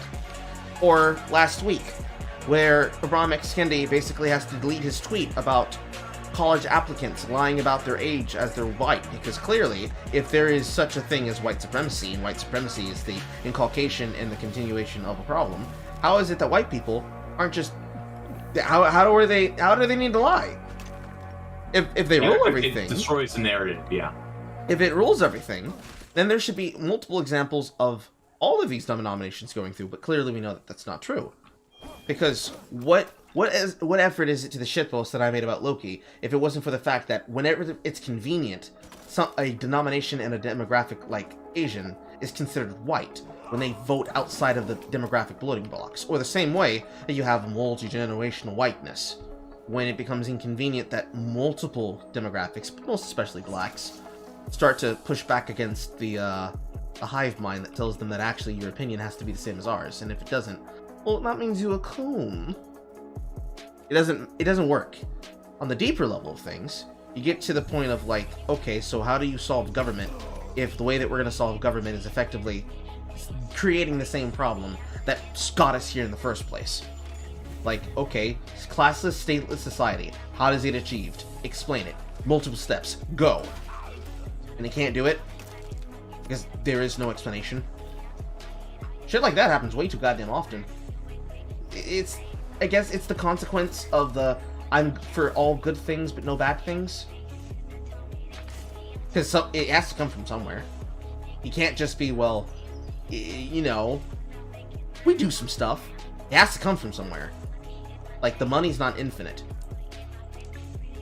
So, for example, the company that I just stopped working for, they are a global firm. The amount of money that comes in and out of that building, in the terms of the cards that we produced, is unequal to the amount of money that we are being paid in our paycheck.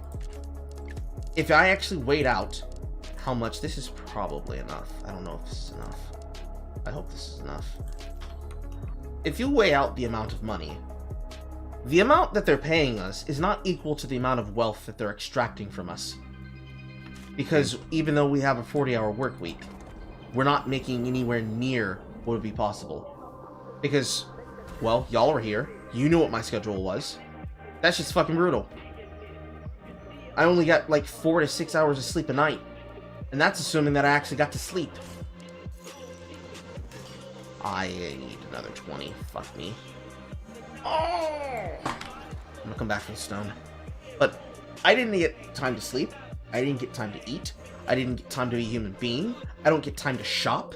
I couldn't go to the grocery store. I couldn't get a single fucking thing done that I actually needed to get done. None of it. Not a single fucking bit of it. Not even for a fucking second. Yet if I was to request my vacation out of order, they would have outright looked me in the face and said no. If I told them I needed to be somewhere that involves the health of my parent, they would say, well, you see, you have obligations here. So... Oh, God. So, and this was part of the other tweet that I actually sent the week before I decided my decision. There was a bit of the bullshit that they had to send us as part of our orientation, and part of the reason why this is also scummy. When they bring us in as temporaries, we have a weekly paycheck. When they sign us on as permanents, our check goes from a weekly payment to a bi-weekly payment, with the added benefits of health insurance, right? But the amount that is being retained from your check is about $200 to $300. Just off of my normal check, because they didn't have me do any kind of overtime whatsoever. Which is very fucking strange, because they brought us in to do overtime. Specifically, if you do overtime, there may be a chance that it will help your improvements with getting hired on sooner. They brought us in to do extra fucking overtime. And that weekly check was about $800.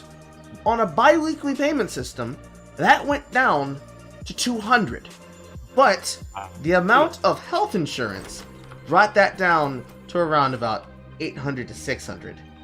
So I'm missing over 100% of the effective money that I could be earning, while you're killing me on a regular work schedule where I'm now working not 40 hours, but 80 to 120 hours over those 2-week periods. I'm not getting benefits for that. You're just sending me to the fucking health officials to make me take fucking tests. You're making me miss out on work, where I'm missing anywhere between 7 to I think the most that I missed until they could actually get me a fucking rapid molecular test is 10 days work? You do the math, chat. Does that make sense to you? Because it doesn't to me. I could have earned more money being live than I could have, and we already did that on the podcast. We already know how much money I made from this. I could have made more potential money and made more potential effort making videos and live streaming than I did the time that I was out. But if I had been somehow, because they apparently check this, not nearly as much as they should, but if they had found an excuse and a reason to remove my employment, they justifiably could have claimed, well, you see, you can't do this because this doesn't benefit the global network. They could have made the excuse to make a lot of people there lose their fucking jobs without any fucking recourse whatsoever. All because it is inconvenient for them and them making their money. That's why there is supposedly a job market that is the worst it's ever been. It's not that. Then this is where I think a lot of political talking points like to take this and run away with it and find a way to make this work for them without telling the truth. Our chart of employment's going down. If it ruins your life, that's your problem. Yes. I think the way that the left likes to view this is it's like, well, you see, that's the fault of the right. Look at all those Republicans. They're the reason that it's like this. When really, it's the boomer generation that did that. But it's not just the boomer generation.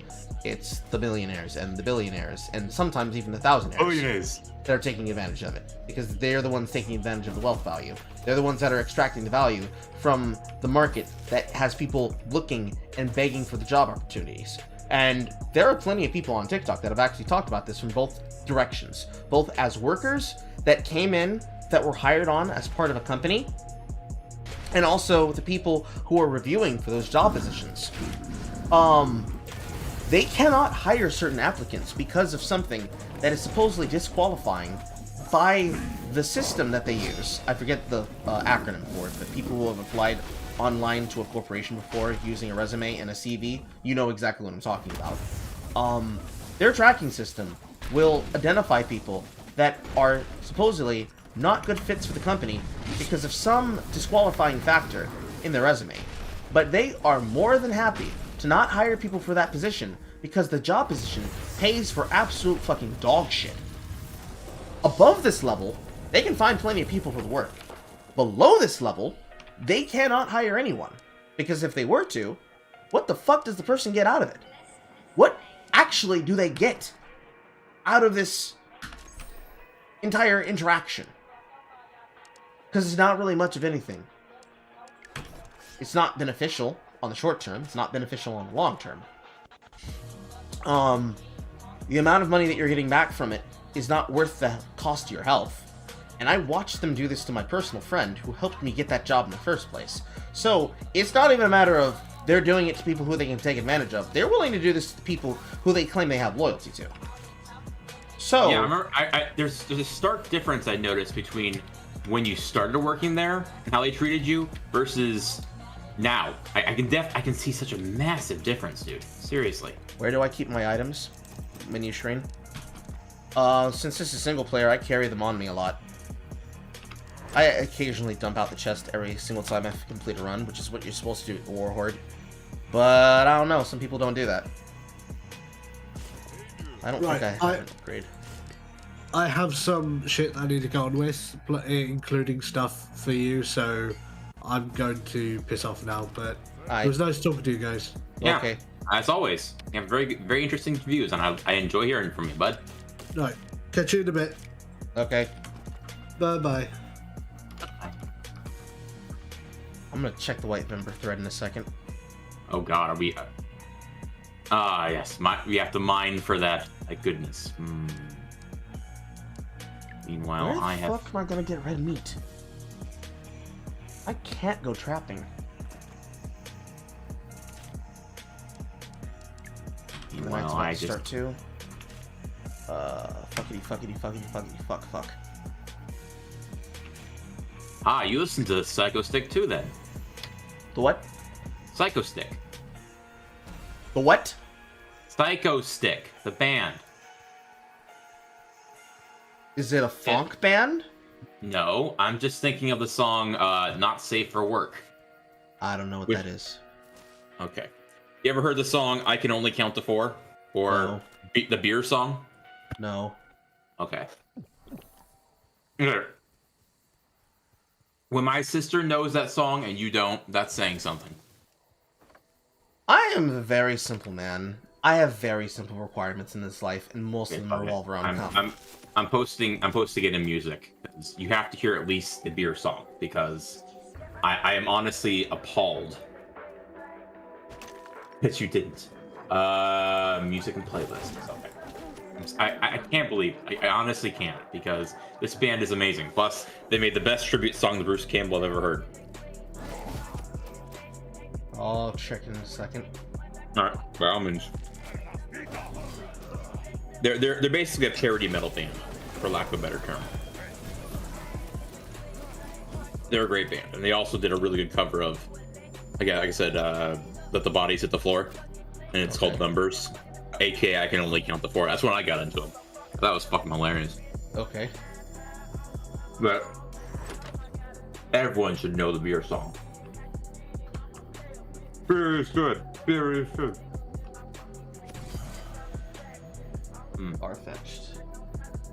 And now I have finally gotten me a nice. I've ripped the models from Watchmen: The End Is Nigh, and I got the Rorschach model, and I finally got the Night Owl with all the proper texture. Which is the only challenge is there was physics enabled, and so like that's like the one problem here. We have to figure out how to get around that at some point. That was not the potion I wanted to use. Fuck.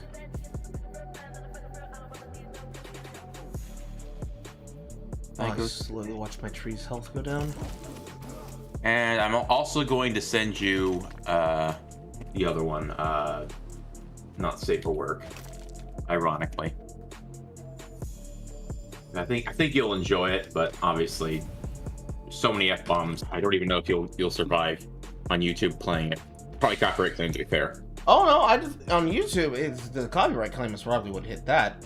It's Twitter that I'd worry about, or not Yeah. Twitter, Twitch I'd worry about. Yeah. I figured one of them wouldn't have a problem. With the language. I wish for a platform that was not bitch made.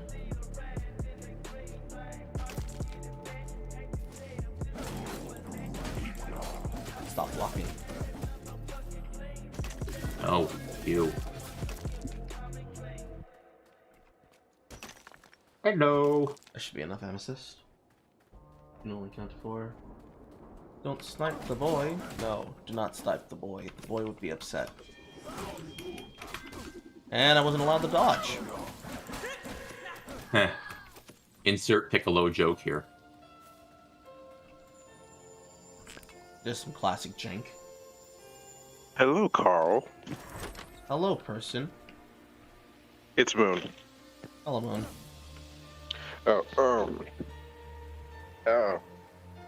So, dude, it's getting hilarious on Twitter. Oh, it is? Yes. Is Yes. there a thread? How far are the meltdowns going? Because I the other day I made an amazing meme of edit of Poe. Oh. So I posted to the specific post because it's still people getting mad at my mutual helix. And so I put in, which thing did I put in? I don't know. Which thing did you put it in? Car posting. Ah, yes. Oh, cool. So basically, It's one of the most hypocritical and weird arguments I've ever seen, but it completely makes sense in the head of these people. It's so strange. Oh my goodness.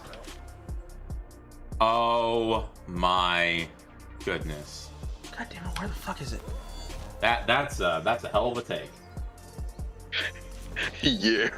I mean, honestly, I'm surprised someone made that argument to a certain extent, because these people are the ones that are like, well, you see, white people, Asian people can't be racist towards anyone. So now you're basically counteracting that quote unquote argument.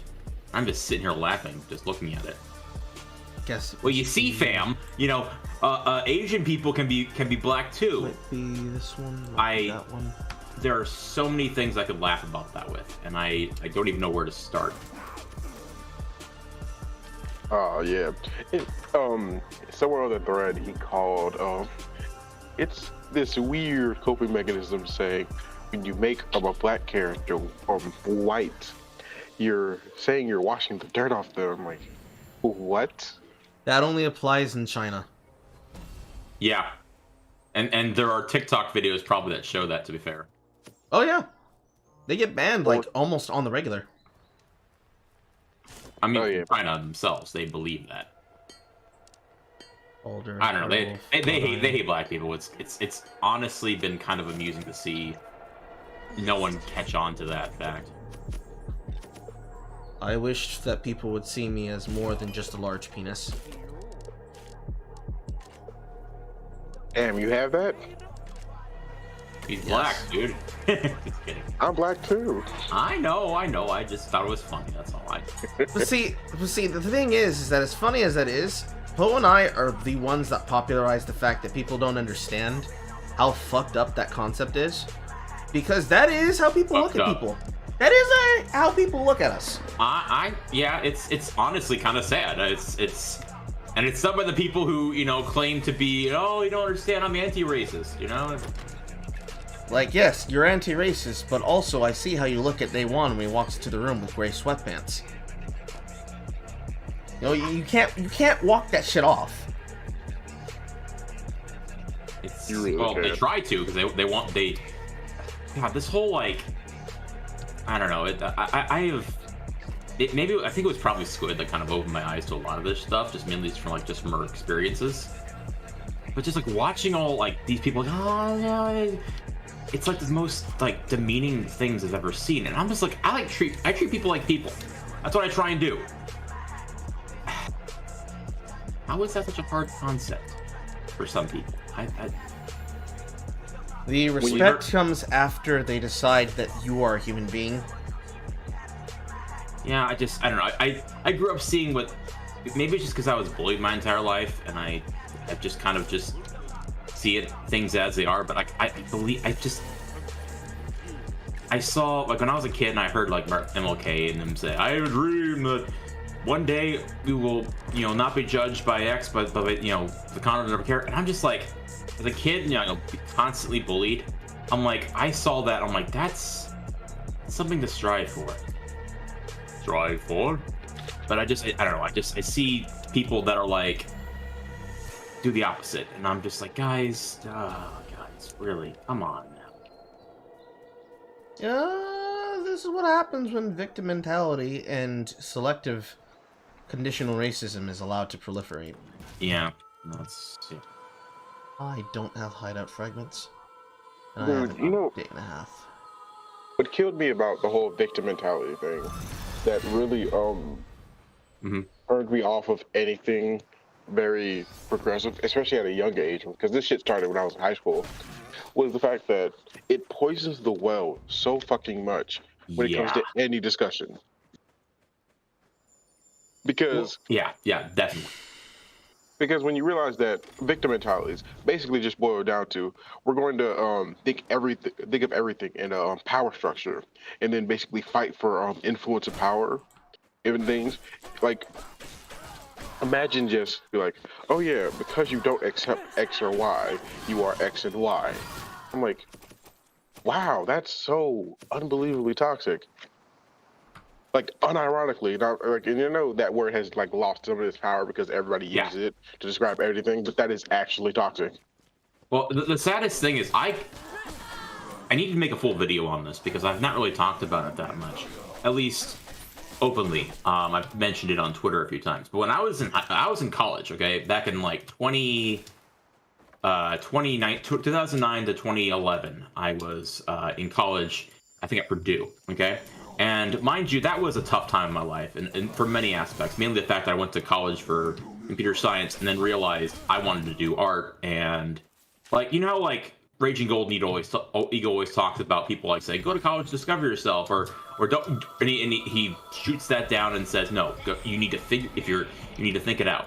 Well, I was someone who was basically said, well, like I was thinking I want to make games, and they're like, well, then go to college, get a computer science degree, and XYZ. And I'm like, then I went to college, took a single elective of computer art, and that literally torpedoed my entire career. But at the same time, I was in a group of people with like some friends. A friend from high school who was also at college with me, and we got in with a bunch of people we knew, or we got people we knew. And there was one person who was basically psychotic, and threw me out of the group because this is like a social group, because I was the one person who didn't like agree wholly with her. Like I was the one that was always saying I just disagree. I agree to disagree. And this is like someone who like basically threw me under the bus and blocked me constantly on Facebook and said, why'd you block me? By the end of it all, I convinced myself that, these kind of people would never fly in the real world. This is like, I spent like years telling myself that. And then 2017 happened. And I had almost a mental breakdown because I realized these people are now basically being weaponized. And I couldn't believe it. I was almost like I freaked out. Because she was basically the template for this kind of mindset. She was someone who obviously had mental issues. Like she's like, there's no one in our family that hasn't either gotten pregnant or become an alcoholic or whatever, and like she had severe issues. And she was there not on a merit, but because like her family was fucking poor. So she had a massive chip on her shoulder. And I went, and so like I was her punching bag at the time after a while, because like another person she basically bullied out of the group, went to a local situation. Point being, I dealt with this shit from the very get-go, and I literally see it, and I eventually just said, you know what, I gotta stop running. I gotta stop hiding from it. These people are bullies, and I'm gonna take them down, because I know deep down, they're not, like, we're all just confused people. We're all people that are trying to make sense of a world that fundamentally is not meant to make sense. It's the human condition. Yep. And they want to blame it on they want to hide from their problems and blame everything wrong with their life, not on taking personal responsibility, but instead blaming it on other things. And I did that too for a long time. So I'm like, these people bullied me out of college. It was all their fault, not mine. No, I realized too late that computer science was not the thing I wanted to do. And eventually just had to accept that and realize the only person keeping me in the pit of self-pity was myself. And I don't like people living in that. I try to coax people out of it, mainly because I know what it's like. It was revealed the entire time. I found this fucking thing first thing in the goddamn run on day 5. I'm stupid. I'm fucking stupid. Oh my god. Chad, I have brain damage. Chad, I legitimately have brain damage. When it comes to White Ember, I think Dankula's Law is why it's so popular. No, you don't say the N-word to a black person because they'll come up and beat you up, and they'll leave you alone, and they'll forget about it. But the best person to say it to is a pearl-clutching white liberal person. You tell that to them, they'll freak out. How dare you? And I feel like that's the essence of Poe doing White Ember. Especially it's funny when it's him doing it, It's funny when it's any black person doing it, which is part of the point. It glitches these people out, and that's what I find so funny about it. It's so glorious to see. Oh no, did you see? I posted in Carl posting on Twitter. He said, "Man, now that I think about it, I should have named it Snowcember. It should have got Snowcember." I'm like, Oh god. but it's a shit post, and he realized like it wouldn't be a shit post if I actually put thought into it. That is true. Come on, Carl. That's a very good point. It's almost like a self-contradiction in some regards. I should have named it this, but that wouldn't actually be what I'm trying to make it, so shit. Alright then. I love how, like, I was able to make, like, Poe's old picture from stand next to his two younger brothers who are taller than him. And I made him into a fucking kingpin or his various big. And all it took was just a little bit of editing. Well, it's amazing what we can do with computers nowadays. Oh, AI upscaling was a godsend there, man. Holy shit. Right now, I've been ripping models from Watchmen, and they're coming in well. Wait, why? Why do I want Watchmen characters from the game? Yeah. Animation fodder. It's what he does. That's literally what I do. Yeah. Oh yeah, the first animation thing I saw you do was that Carl when Carl was doing that reading of that shitty I'm Not Starfire thing with Oh yes, the Game Award. That was a fun one. I literally went and found a Iago model from like a mobile game and like rigged it up within like a day, and it came out really well. I got my start doing it with Gundam and his stuff. Like that's where I got my big break. Blood Moon is rising. Fuck me. Fuck. oh my god, fuck off, bots. There's no way I'd be able to kill this before the Blood Moon happens. Winter is coming. At least I get the first one, but I certainly don't get Cedar. Calculate outside. That looks good. Okay, that's better. I hate.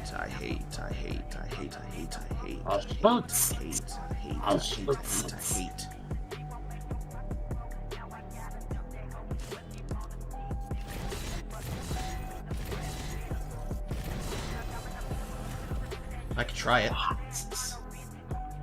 I have sliver amount of time. And I have a legendary sword. Realistically, what happens here is that if it's not the one I'm looking for, I just back out and try again. This is the downside of this fucking event. I don't get to choose what Fenrir I get. So if it's the one that I've already killed, there's no reason for me to continue going.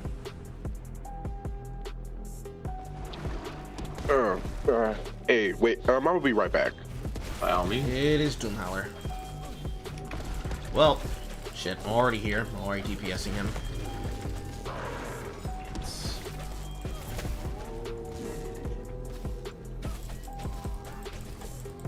First, I need to find out how much time I actually need to kill Doomhowler. Should I have lightning?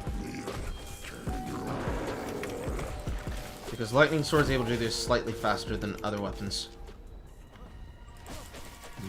On account of its AoE. Looks like it's like barely possible. I started at half day.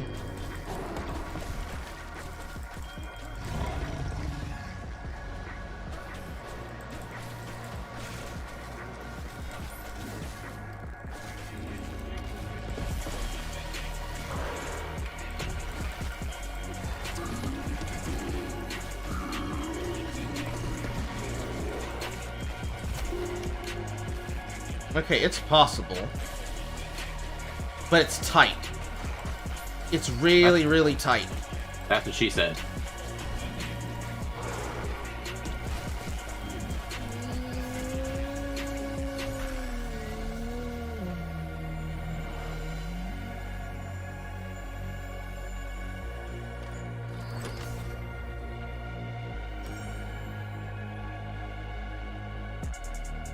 Really tight. That's what she said.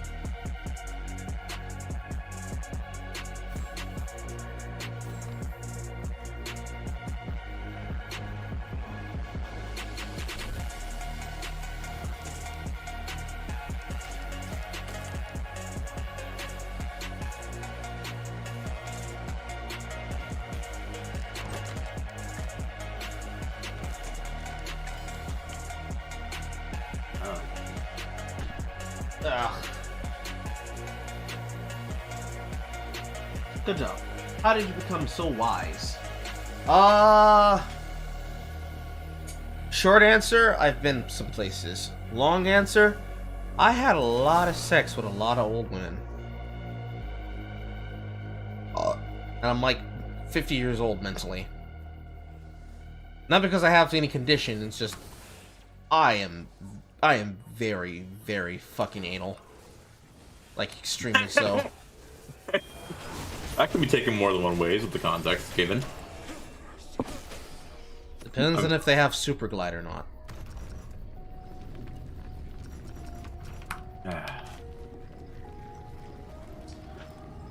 Which direction is it? It's that direction. First I have to kill this boss.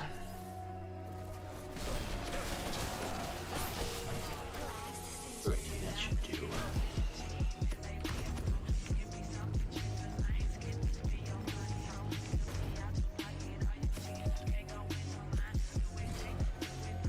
Golden egg. Golden egg doesn't matter at this point.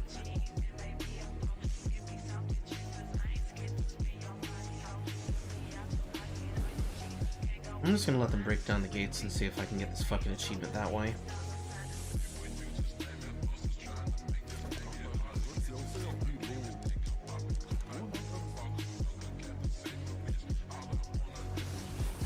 They're not gonna break the gate down fast enough.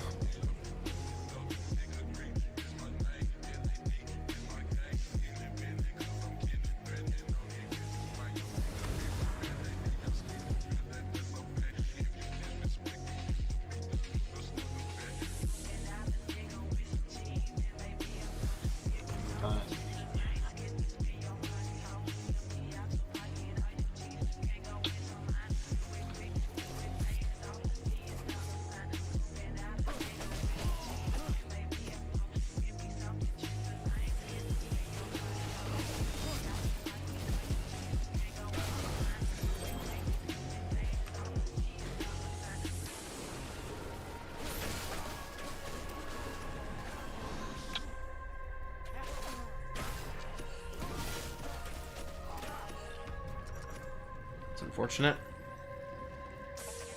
That That's definitely right. didn't work. That definitely did not work. Those guides cheated and lied to me! I knew it. Smacks husband. It's unfortunate. It's so stupid.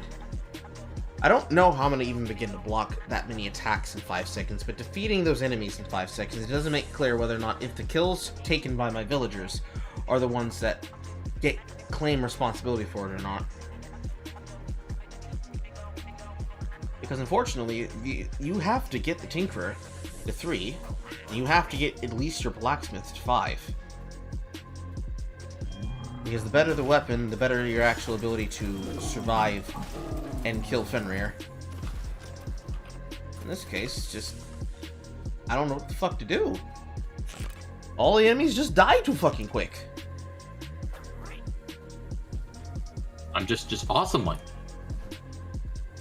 No, like, the villagers killed him too fucking quick. Oh.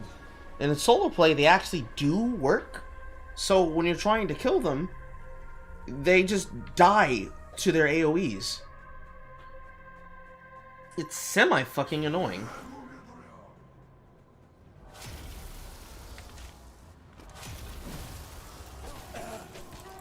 She should evaporate because she's dark element.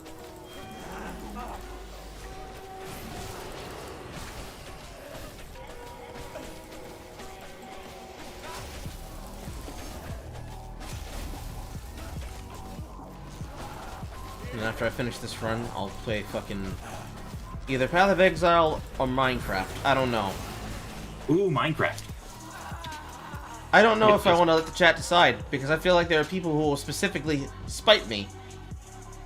I don't know. I wonder who could have caused that to be possible. Beats me. I don't know. They know who they are. I'm just a dumbass on the internet. They know who they are. Oh, they know who they are. Kevin. Who's Kevin? It is one of the longest running jokes in my family. You ever watch Phineas and Ferb? Oh yeah. The zebra. Remember the zebra? Yeah. Love the beard, Kevin.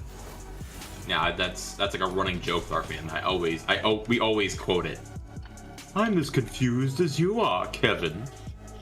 That would explain the talking zebra. Oh no, I hear him all the time. Good stuff. 2-1. Shopping got a One of damn my- thing. One I of don't my care about favorite this bits. fucking. I don't care about the shit. The hammer looks nice, but I don't care about the shit.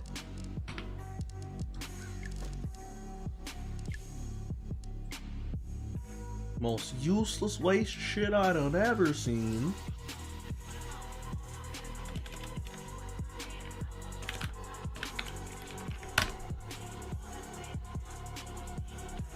Because I know I still have my Mojang account. I logged in with it the other week. You may have to convert over to Microsoft, by the way. They told me about that, but at the same time, I don't think they forced me to. Well, I had to when I recently logged into my Java version, so basically had to. Just figured Hell, I'll probably join you. Might as well. Put down this, ripped Rorschach model and see what I can do.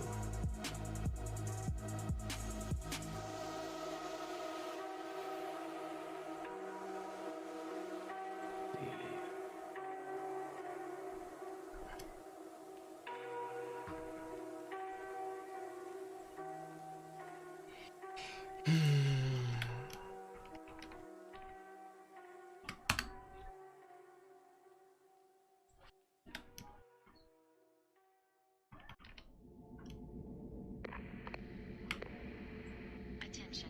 You have moved into a universe that never existed. Last century will accompany you. Have a nice trip. Oh yes, this updated shit. It's time to move. Told you. I don't know. Is it gonna force me to have to do it? Because Yeah. it's not forcing me. It's just like. I tried logging in and it was like, no, you gotta do it. But I don't have a Microsoft and/or Xbox profile, so that's gay. Yes, it is.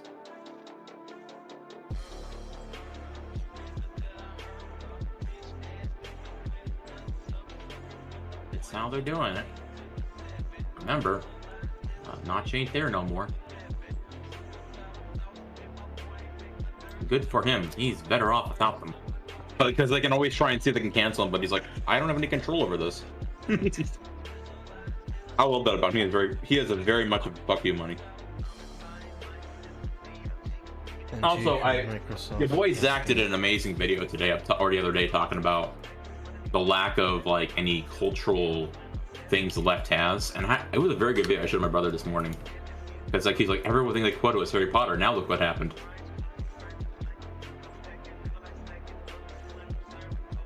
Which is hilarious.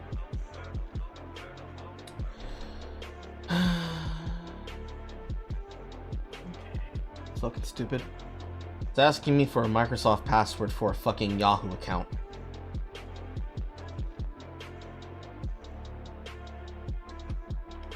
To be honest, when I got my Microsoft account years ago, you know what I named it?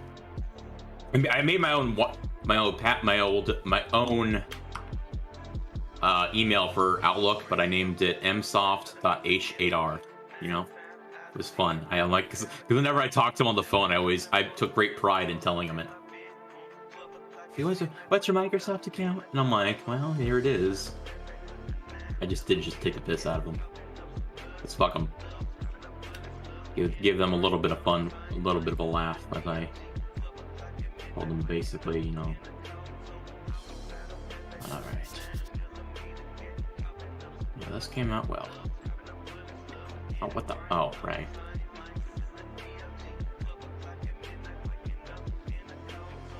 Alright, yeah. Yeah, that's fabulous. Hey, Yes. is it Roderick or? Yes.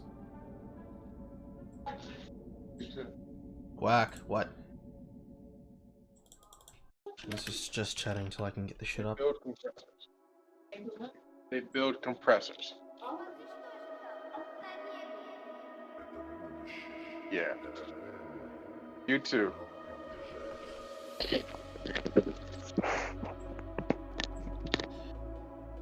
This phone number does look like it doesn't work right. Please change it and try again. Yo, I'm back. We heard. Oh wait, you want to talk? Carl's running into trouble trying to set up Microsoft account because he can't use his old Mojang account with Minecraft anymore. Why? They switched everything over. Oh, and he never switched it when it was. Yeah, pretty much. I didn't have a working Xbox. Why would I need to use a Microsoft account? Good question. Now you do. Man, oh geez, this came out really well. It's amazing what, like, the game engine they used was like, I guess, a renderware knockoff. But holy shit, it came great. I might even post it in the art section.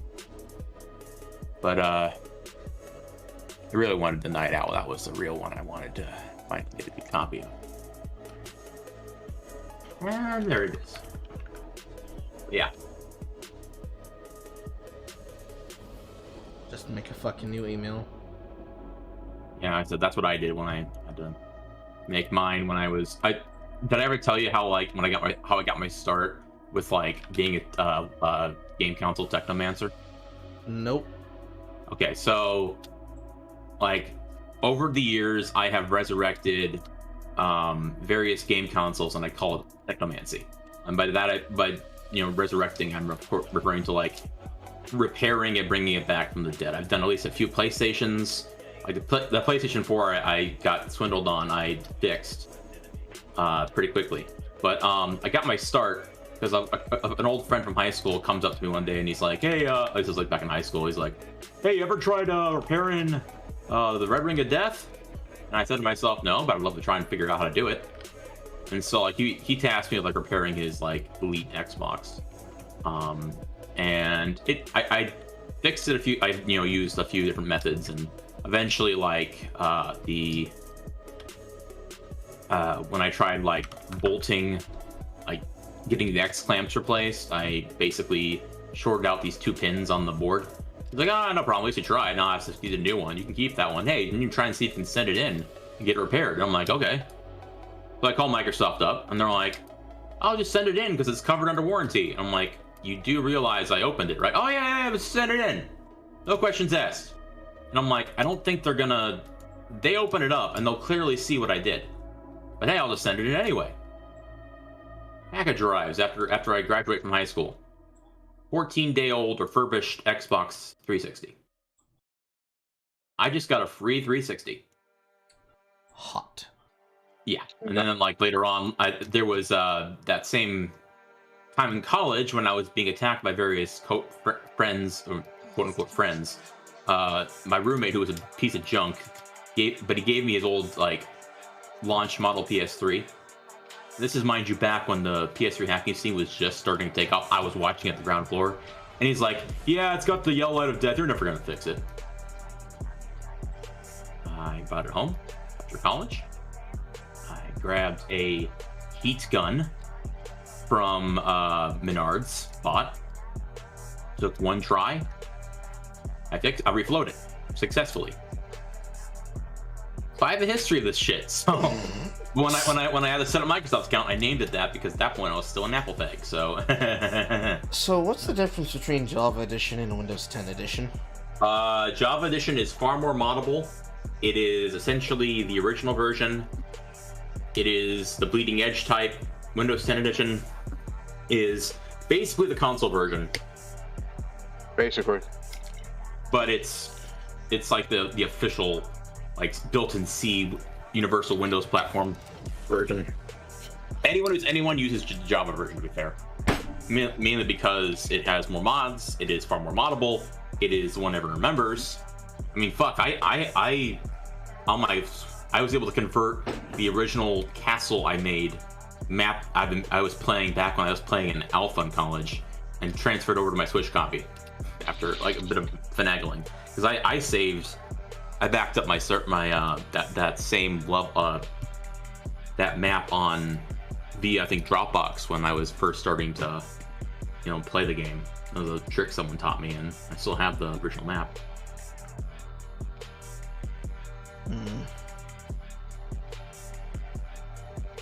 That game's fun. I got an automatic poll from Congressman Drew Ferguson. Mm-hmm. No, that's it. Oh. I rarely check my email unless I'm expecting an email from someone, or if I'm doing paperwork. Cool. So anytime I check. Yeah, I almost never. I'm trying to do it more, but God. I'm looking at Twitter.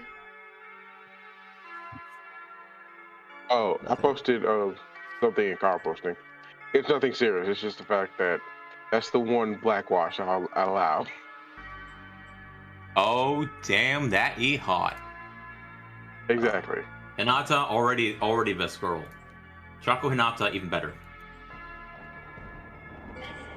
Like yeah. Now she's Choco. Double yeah.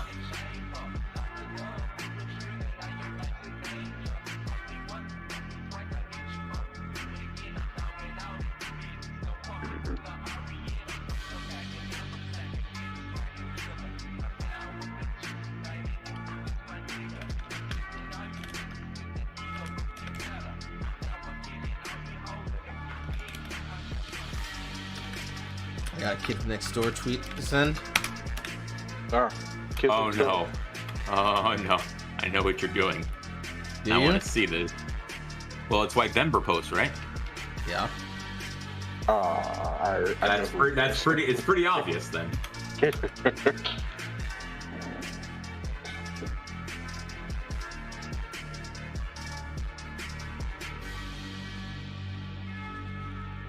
Seriously, though, those are massive bazongas on your front page, though. Seriously.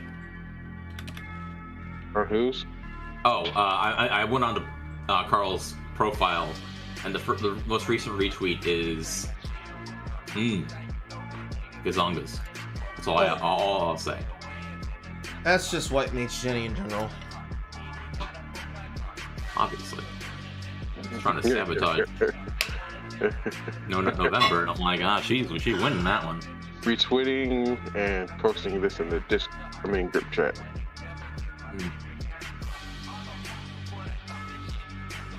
What's this? What is this? What is this?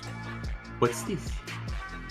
These things should go in relaxation. That's great. That's wonderful. These things should go in relaxation lounge, not Carl posting. Oh my goodness, Carl, that is glorious. That is the most Jenny LB today. Only because when I'm looking for a shit post, well, let's put it like this: when you're looking for titties, do you go to the place where you don't expect to see titties? Them titties are damn. They're so damn. Yeah, he's just kind of just taking it back. Whoa! Like I said, I thought I called them gazongas because I'm like, holy crap, those are huge. But I don't horny post, but damn, like for this. Yeah. I already just gotta post that in the group chat. Just let the homie see it. Put it in Lude Coomer here though. What the fuck is this? Proper channels, damn it. Welcome to the Minecraft launcher. We're gonna try and download the game for you. Try updating. Mine. We weren't able to update Windows. What are you talking about? What the fuck?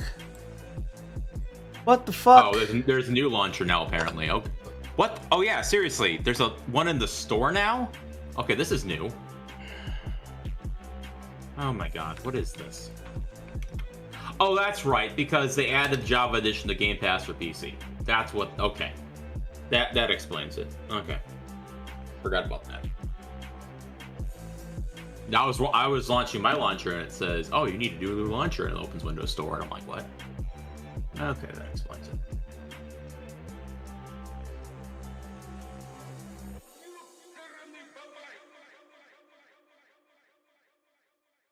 Error. This is going to be interesting. Okay, that explains probably why they require a Microsoft account, because... Oh my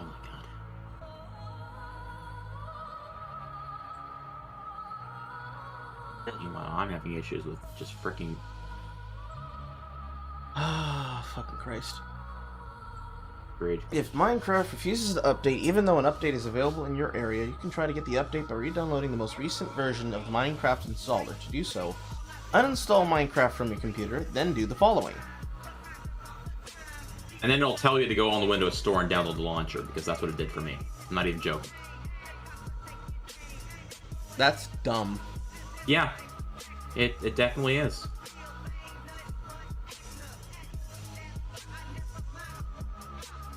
Mainly because, oh, it has to be part of Game Pass now, so what are we going to do? We're going to have people use the old... Oh, heavens no. That's stupid. Like, it's bad enough that the Windows 10 search bar is still fucking glitched. You need to get Classic Shell, dude. That's what I use. The better Windows Windows bar, or window... You know what I mean. What's it called? Classic Shell. I'll look that up later. Yeah, it was installed on my computer by default when I got the Gundam. When Gundam got my PC. I'm like, this is really good. I'm gonna use it every time now. So. Alright.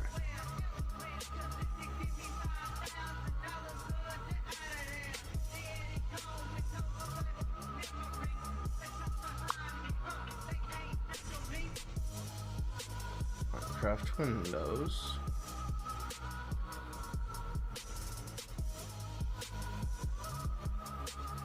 Top left.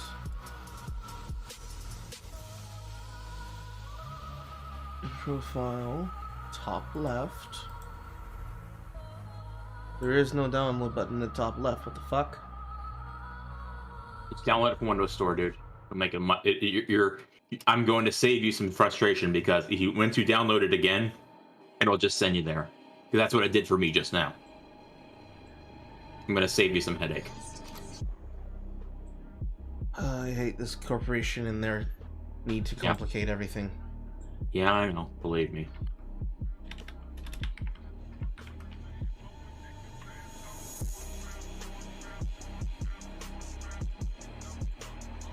And then I try to go to the damn thing, and then it closes my goddamn window.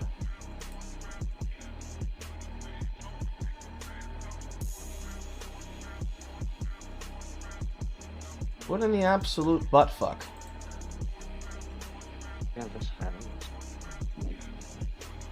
We encountered an error. Please try signing in later. What the fuck is your goddamn issue? Microsoft Store. What the fuck? Yeah, everything's going alright. I'm just talking to people. Later. See ya. I heard a V-Boyd. Yes, Carl, you heard of it. It's fine. Okay, let's see here. It's not my VPN.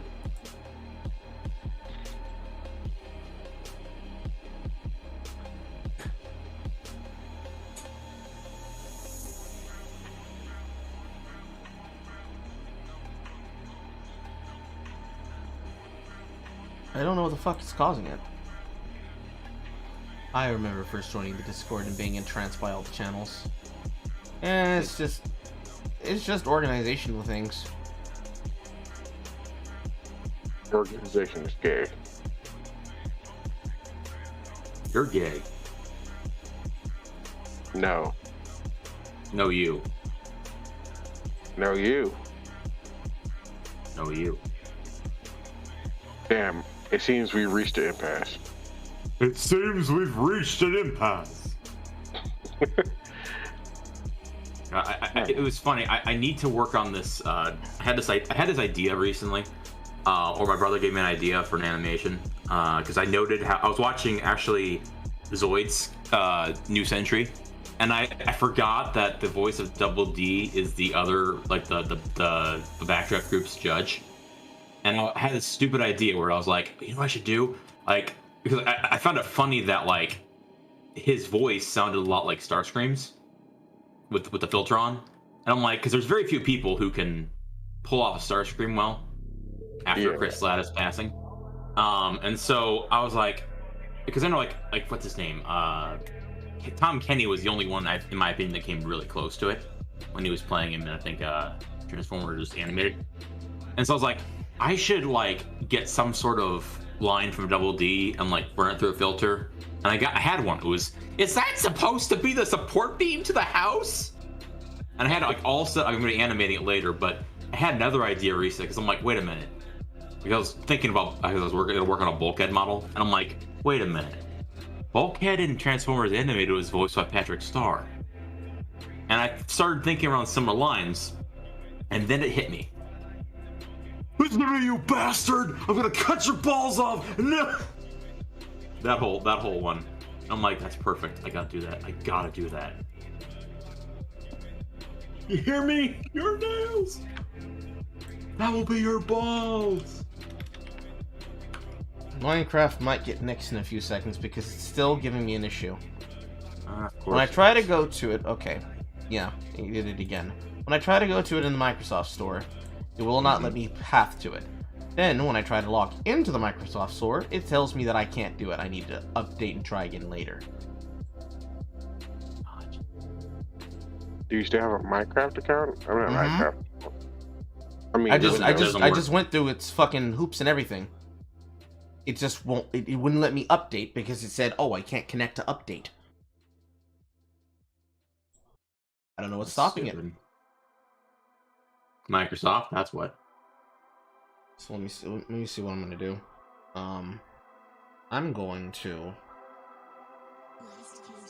reboot my computer. All right, we'll hear you from you in a bit.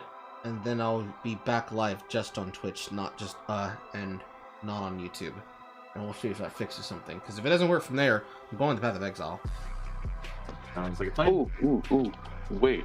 Do you want to play the Auto Pet game I played just to test it out? What game? Super Auto Pets. Super Auto Pets. You're gonna put on the game and then sigh slightly when you see it. Oh, this ought to be interesting.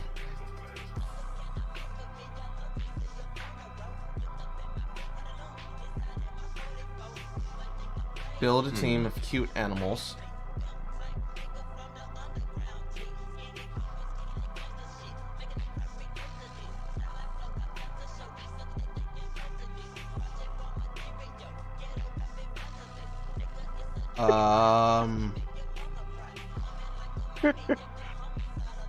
This looks like Pokemon in Magic with extra steps. I wouldn't even go that deep because it's less complicated than Pokemon. No, it's a browser game, so you can literally just go to Windows Max and then play the game because it'll pull up. Asynchronous multiplayer auto battle strategy.